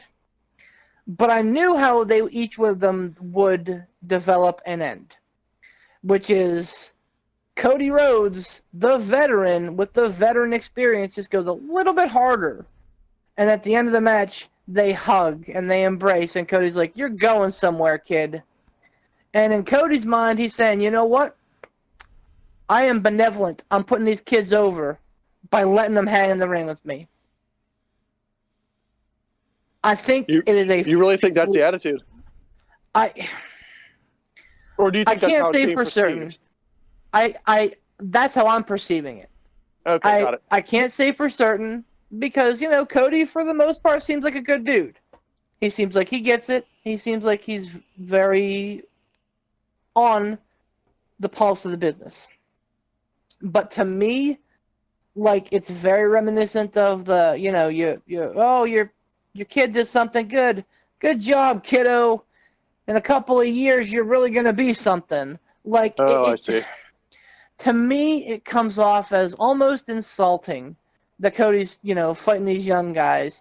And he has Jake Hager at Fyter Fest for the title, and I think it would really behoove the whole company if Jay took it off of him. I don't think he will, but it would, because I think what Cody's doing on paper sounds like a great idea. A veteran taking these young guys and taking them to the limit and almost being enough to beat Cody Rhodes. But to me, it just comes off as pandering. And again, I could be wrong. It might just be my perception, but that's how I feel. That's how the first two have ended. Next week, I don't know who's going to have a defense against. It might be a heel. Maybe it's because they've both been young faces. I don't know. But, and, that's the way that his match with Darby Allin ended, too. Whenever there was no winner, they went to a time limit draw. They had a big hug and, pat in the back. Oh, you're going to get there, kid. Even with Dustin, when he just barely eked out the win over Dustin, the big hug. Oh, you're going to get there, big bro. That's just the theme of Cody Rhodes' AEW career so far. Is Cody thinking he's putting somebody over by letting them hang in the match with him, and it's just kind of starting to come off as shill to me. I don't know. Maybe I'm jaded, maybe I'm wrong, but that's just how I'm seeing it. Huh. It's interesting. I think it is the one time, because Cody has been very, what's the word I'm looking for? Very prudent with all his moves and very giving and very understanding. Corporate moves or moves in the ring? Corporate moves. I mean, in general. Okay. But I feel like this is a little bit of the ego coming out. It's okay, not so much, being pedantic or pandering to the rest of the talent and thinking he's above them. I think it's he thinks if the belt is on him first, it legitimizes it immediately because of the perception of who Cody is within the context of AEW. I think that he thinks if it's on him and he does this, whoever wins it off him is immediately going to be the actual belt is going to be legitimized. Made. Because it's made. It's not so much about the talent. The talent will then, in his mind, probably will be made by the belt, not by Cody. I mean, it's tangential. They're being made by Cody, but the belt is being legitimized now, because I don't know about you, but now I understand history-wise, you could argue otherwise, but the thing is with the TV title, when I think TV title, I think lower mid card belt. And if it's on Cody, it immediately gains prestige. It immediately becomes circa 1995 through 97 Intercontinental belt versus, throw away ECW title or WCW title. You know what I mean? So it's not so much about making pandering and looking down on the rest of the roster or whoever he wrestles. It's more along the lines of giving the belt immediate prestige and legitimacy. Right? That's fair. That's a fair point. Thank you. I feel like it, and that was off the cuff. I didn't have a chance to sit and, figure that shit out. So, fellas, we are, as the man likes to say, getting long in the tooth on this one. 2 quick questions. Does anyone have a hot take trivia? And do we have a Stump the Chumps? I do not have a hot tag trivia. Nor do I. Let me see if we have a STC. While we're doing that, I think we should do something we haven't done yet. Ladies and gentlemen, I would like to thank our lovely, lovely sponsors. That would be Mr. Casual Gaming Dad himself, Tiger. Uppercut. Bomb Tom, and his page, Casual Gaming Dad, over on Facebook. He plays a lot of awesome games, a lot of fun games. As a matter of fact, at this moment that we are recording, I am looking at Facebook, and he is beginning a stream right meow. And Tom is Just a great guy, very entertaining, plays a lot of fun games. Go check him out. Casual Gaming Dad on Facebook and Casual Gaming Dad 84 on Twitch and YouTube. And I would also like to thank his merch page and plug his merch page here. That is Gould Gaming /Casual Gaming Dad. I believe you can search that, or just go to gouldgaming.com and search for Casual Gaming Dad. Not only can you pick up some very awesome Casual Gaming Dad merch, but you can get your very own certified 100% legitimate Pittsburgh Piledriver podcast t-shirt, and you can be styling and profiling wherever you go, and you can tell people that you love the Pittsburgh Piledriver podcast. So pick up one of those shirts as well, and pick up some Casual Gaming Dad merch. Really good prices too, and very cool stuff. Also want to thank Mr. Sean Tischler and his work with IWC in Clearfield, and his just work with the Indies. Sean, you're a great guy. And your work is incredible, and we're all looking forward to whenever independent wrestling can get back to the state that it was in, get back to normal, and get running again, because Poopmas Eve was very much ruined by the dreaded COVID-19 and all the restrictions. We were really looking forward to Caged Combat in Clearfield, and unfortunately, again, because of the restrictions that were in place, it did not get to happen. And there is a lot of wrestling right now that is not being run, despite what WWE would have you think. WWE and AEW are in very unusual positions versus the rest of the wrestling world.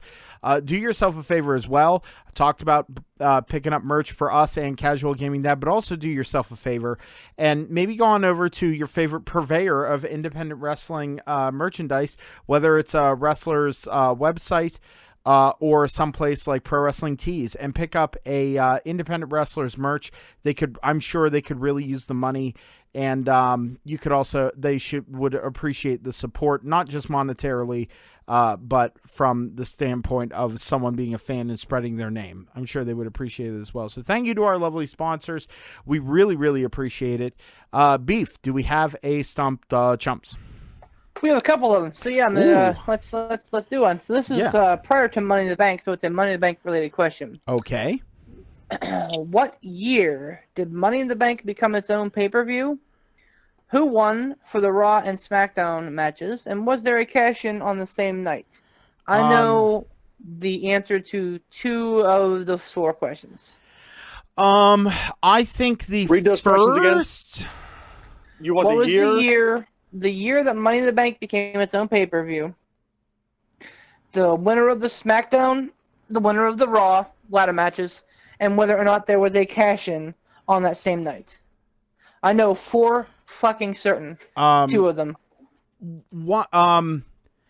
The first one. I think the first one was 2010. Yeah, 2010. Sounds about right. 2010, and that was the year. Wasn't it the year that Edge won? No, Edge won the first one, buddy. Oh, that was before it was its own pay-per-view. Yep, he won at WrestleMania 21. Oh, okay. So we're still talking about the first one, right? Yeah. No, yeah, we're talking about the first event. The first event that was Money in the Bank. Correct. Miz won that one, didn't he? He did win one of them.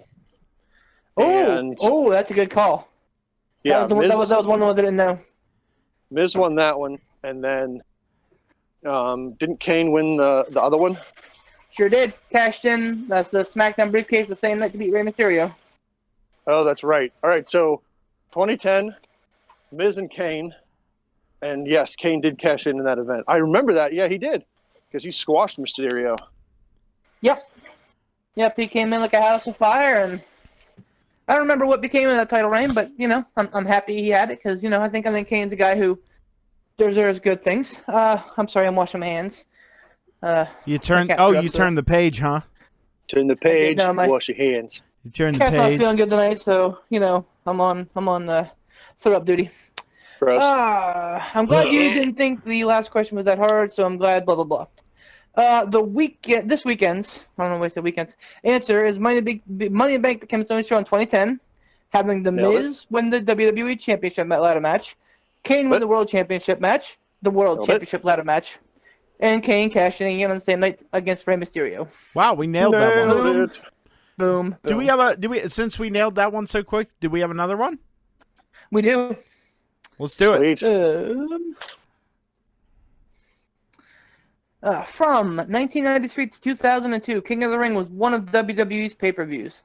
Yikes. This gave us 10 individual winners in that time span. Who were all 10 of these winners? Let me get back to a pen. One of them was Shawn Michaels, twice. Nope. Wait, what was it? 1990. No, King of the Ring, brother. Oh, King of the Michaels. Ring. Oh. Yeah.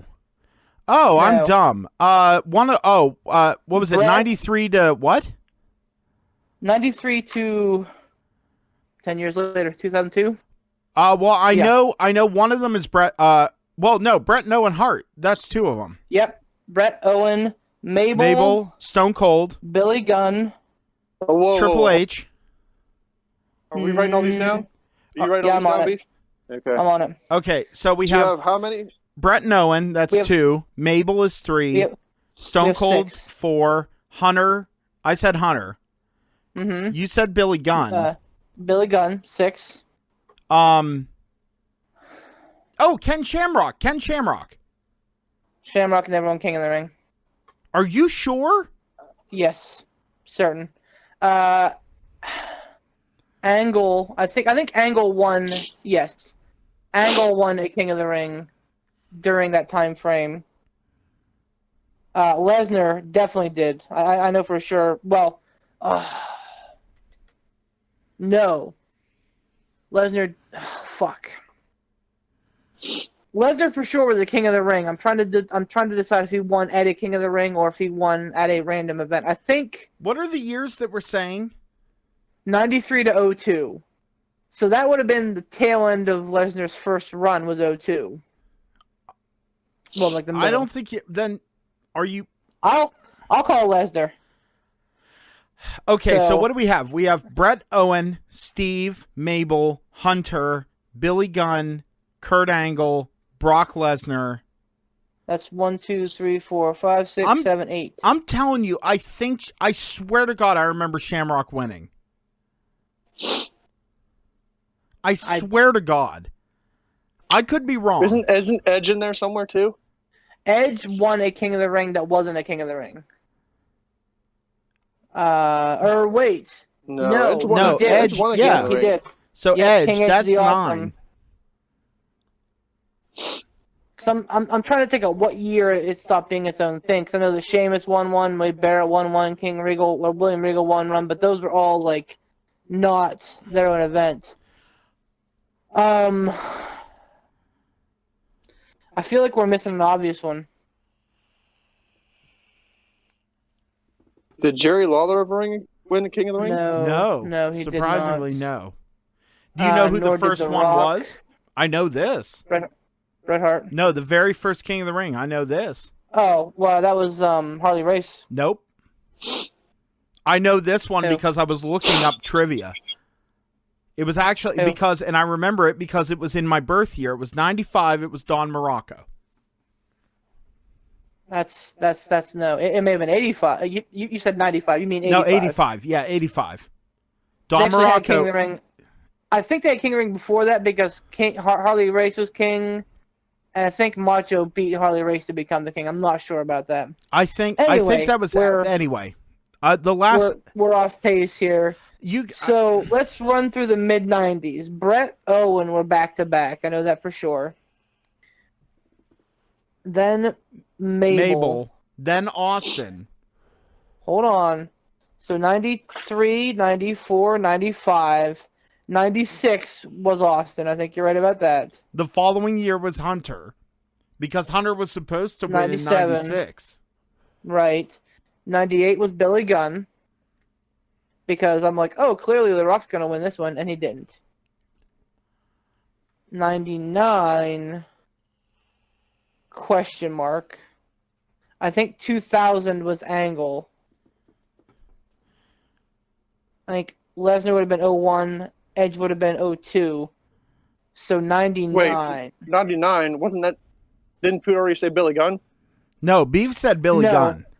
I think he was 98, but Billy Gunn may have been 99, and there may have been someone in between Hunter and Billy. I think Billy Gunn was 99. Okay, I believe it. King of the Ring 98 was in Pittsburgh, wasn't it? That's right. That's where Mankind got thrown off the cell. And that was Ken Shamrock that won that one.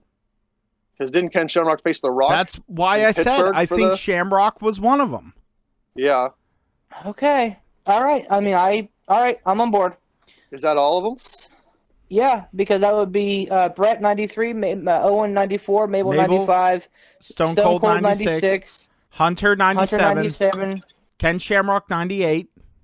Yep. Billy Gunn 99. Kurt Angle, Lesnar, and Edge. All right. I think are we happy on that? I'm good. Wait. Okay, I already clicked it. Go ahead. I didn't see anything. Go ahead. What are? I don't know why, but wasn't you said there was a stopgap in the actual event? No, there was a stopgap after the event. No, and that's what I'm saying is wasn't Lesnar the last one before the stopgap? Yes. That was right at the tail end of when I quit watching wrestling. So then Edge may have won before Lesnar. Yes. Yeah. Okay. So, but we have Edge and Lesnar in there, right? Yes. Yeah. All right. Yes, we do. All right. Okay. So he said, "I would honestly be surprised if you got them all in order." With that being said, here are the winners by the year: Brett 93, Owen 94, Mabel 95, Stone Cold 96, 7 Triple H 98, Billy Gunn 99. I'm sorry, 98 Ken Shamrock 99, Billy Gunn 2000, Angle 2001, Edge 2002, Brock Lesnar. Boom! Good job, boys. Man, yeah, we got the order and everything, dude. Sure did. I told you, Ken Shamrock. That's just so bizarre. The reason that you forget is because it was overshadowed by the Mankind Undertaker thing. Yep. Well, I mean, before Ken Shamrock showed up in the operation, I mean, he was top mid-card, even maybe lower top card. That was like, wasn't that Ken when Shamrock was a big deal? That was whenever his star was on the rise, and that kind of pushed him up. Yep. Yeah. Yeah, that's didn't he first show up in the Brett Austin match? Wasn't that his I mean, he was referee. He was wrestling that match, but that was like the first time he showed up at WWF. And then after it was done, he suplexed the piss out of everybody. Yep. And that was his kind of introduction into the world. Yeah. Good question, Maniac. Guys, it's like we're smart. I know, right? Well, sometimes. With our powers combined, we're a bunch of wrestling nerds. Yeah. We'll see how all these picks play out, whether or not we're smart.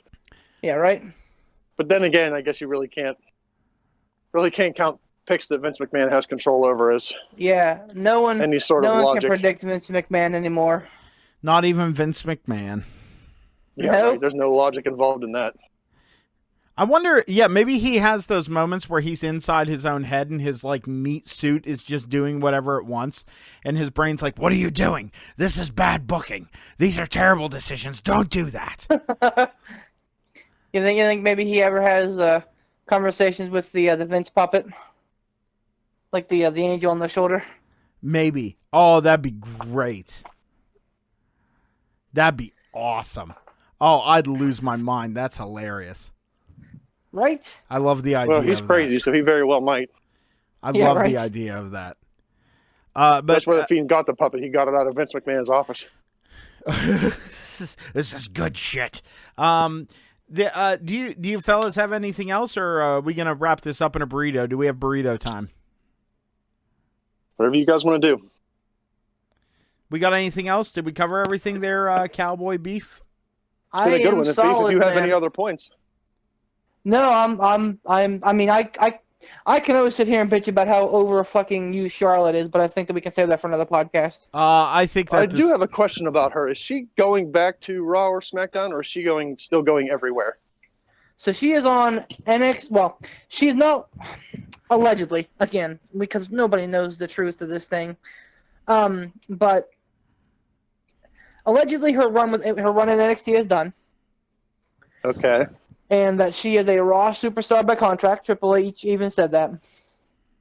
So, and judging by what they're doing with Asuka and their dynamic, it looks like that's going to be in the cards for SummerSlam. So we'll see. She was the first one to beat Asuka when Asuka came to the main roster, right? Sure was. Yep, Asuka won the first ever Women's Royal Rumble, and everyone's like, "Oh man, look, they're going to do something good with an NXT person." And then she was fed to Charlotte. Yep. Man. Yep. That damn Flair blood. Gets you every time. It was just one of the blood. I think it's the name, man. Just the name. Look, I understand we could sit here and we could puff upon how Charlotte is overrated, but man, look, she's busted her ass and she is good. She is good. You have to give it to her. She's good. And then there was silence. Like, whether you like her or not, you cannot deny her ability. She's worked hard. She has worked hard to become a great wrestler. I respect her because she works very hard. I just think you undersell her because you hate her because her last name is Flair. I really do.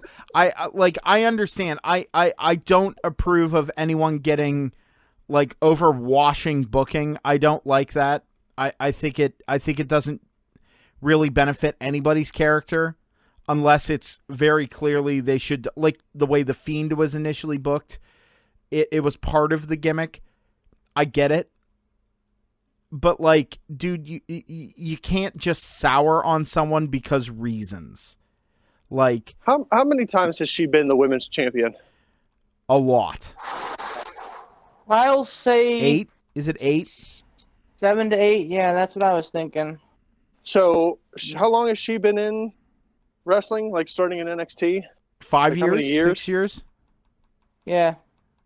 So, just think of the dynamic of that. And this isn't necessarily anything against Charlotte. It's against the way that wrestling is nowadays. Right. How long was Ric Flair in the business? He was 16-time World Heavyweight Champion. And you compare that to how short a time Charlotte has, and she's already been the champ 8 times. That's half. She's already at half that record. I feel like it's more than that. 5 SmackDown Women Championships, 4 Raw titles, 1 Divas title, 2 NXT. So 12. Wow. Yeah, but that's over Rick's career. Different iterations of belts. That's true. That's true. But, and again, this isn't anything negative about Charlotte. It's just, it's about the way that titles are hot potatoed anymore. Like it was such a big deal for such a long time that Ric Flair was the 16-time world champion. That was a huge deal, the amount of times he held that belt.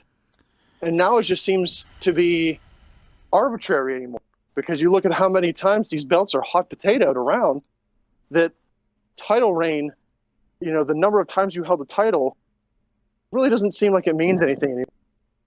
It was a different world though. I mean, you could. Well, yeah. Well, it was also. I mean, the Jim Cornette is showing in me definitely in that statement, but I don't know. Well, I think it's more the idea that like, how often do you hear veterans talk about how back in the day they would wrestle literally verbatim the same match for like 2.5 months because they would just travel territory to territory to territory, like. Yep. That's the thing, is the reason that belts were hung on to longer is because the loops and the stories were told over longer periods of time because it wasn't televised as much. If it was more regional, but more so it was live events and, word of mouth and papers and things like that. So the story was being told a different way and were told over longer periods of time because they told the exact same section of that story, the same night of the story, 35 times. twice on Sunday or more. I mean, Christ alive, more, like 70 times. And then on the next loop, they would start the next phase of the story. You know what I mean? So it was a different world, and it was a different way of booking, and plus kayfabe existed. So, I mean, you can't really... I don't agree with hot potatoing the belt, but what my bigger problem is the devaluing of belts, i.e. the Intercontinental Championship. That belt was the, like, you're the next big thing. That was the gateway belt. That was the, hey, watch this guy because he's going to be holding the WWE Championship. More than likely. I mean, it wasn't every single time. I mean, obviously there were guys who held Intercontinental belts that never held a world title, i.e. Razor Ramon. You know, that was their ceiling. But it still had prestige. It still had gravitas to it. Now, basically, even the top belts, it's like, oh, okay, it's on him now. Oh, okay, it's there. Oh, okay, you know, they don't have the oomph behind. Yeah, but in WWE at least, because I think in AEW, the belts actually have meaning and value. Yeah, that seems like a Dusty Rhodes type mindset of, you know, make the belts actually mean something, and that probably carry over into Cody. So here's the difference, though, is that back in the day with titles, like, you would have them defended on you know, the big shows even. Like, you know, if you saw a title defense on Saturday Night Main Event, then you were fucking seeing something, man. Because they just didn't do it. You know, in this day and age where we have, you know, everything at our fingertips now. It's about who's seeing what, and it's about who's buying what. It's about who's marketable. Because that title that's on their shoulder, guess what? That's on sale at WWE Shop. Guess what? That, you know, you can go out and get a replica title for, you know, $25 at Walmart. You know, it's about who's going to hold the title, and people are going to go, hey, you know what? That looks pretty cool. I want that. And that's sad to say, but it's literally become a marketing thing. Yeah, well, that makes sense. Sell the merch. That's where the money's at. That's, man, money's in the chase for the merch, that is. Yeah, in this day and age, it seems like that's what it's all about. It's all about the money. So if the money's in merch and, you know, replica belt sales because this person's got it, let's do it. Yeah, I mean, it's... That's why I feel like it's unfair for people, no matter who they are, to compare the way wrestling was to the way wrestling is. Yeah. It literally is. It's two different animals. Absolutely. Absolutely 100%. So, you know, but it is what it is. But we ready for burrito time, boys? Burrito it up, Poot. All right. Ladies and gentlemen, again, we want to thank Mr. Casual Gaming Dad himself, Tiger Uppercut Bomb Tom, and his page, Casual Gaming Dad Tom. We miss you, and we love you. And I hope you're tripoding around just fine. Okay? Hope you're taking care of that tripod. Try not to take out your own ankle, buddy. Anyway, wow. There you go. And we also want to thank, even on the show. We also want to thank Gould Gaming for letting us have the P3 podcast shirt on the Casual Gaming Dad merch page. Much appreciated. Go check it out, and also check out Casual Gaming Dad's merch. Awesome stuff. And thank you again to Mr. Sean Tischler. We really appreciate your support, and we can't wait to see what you do with IWC in the central Pennsylvania area whenever it gets going again. For Mr. Beef the Legend and the ghost of Mr. Tiger Bomb Tom, myself, Poot the Bard, baby, and your raving, insane, ranting, Madman Champ, Mr. Alec Ransom. Have a wonderful day, evening, night, whenever you're watching this. Oh, another fall away gimmick. Yeah, because I said it would be.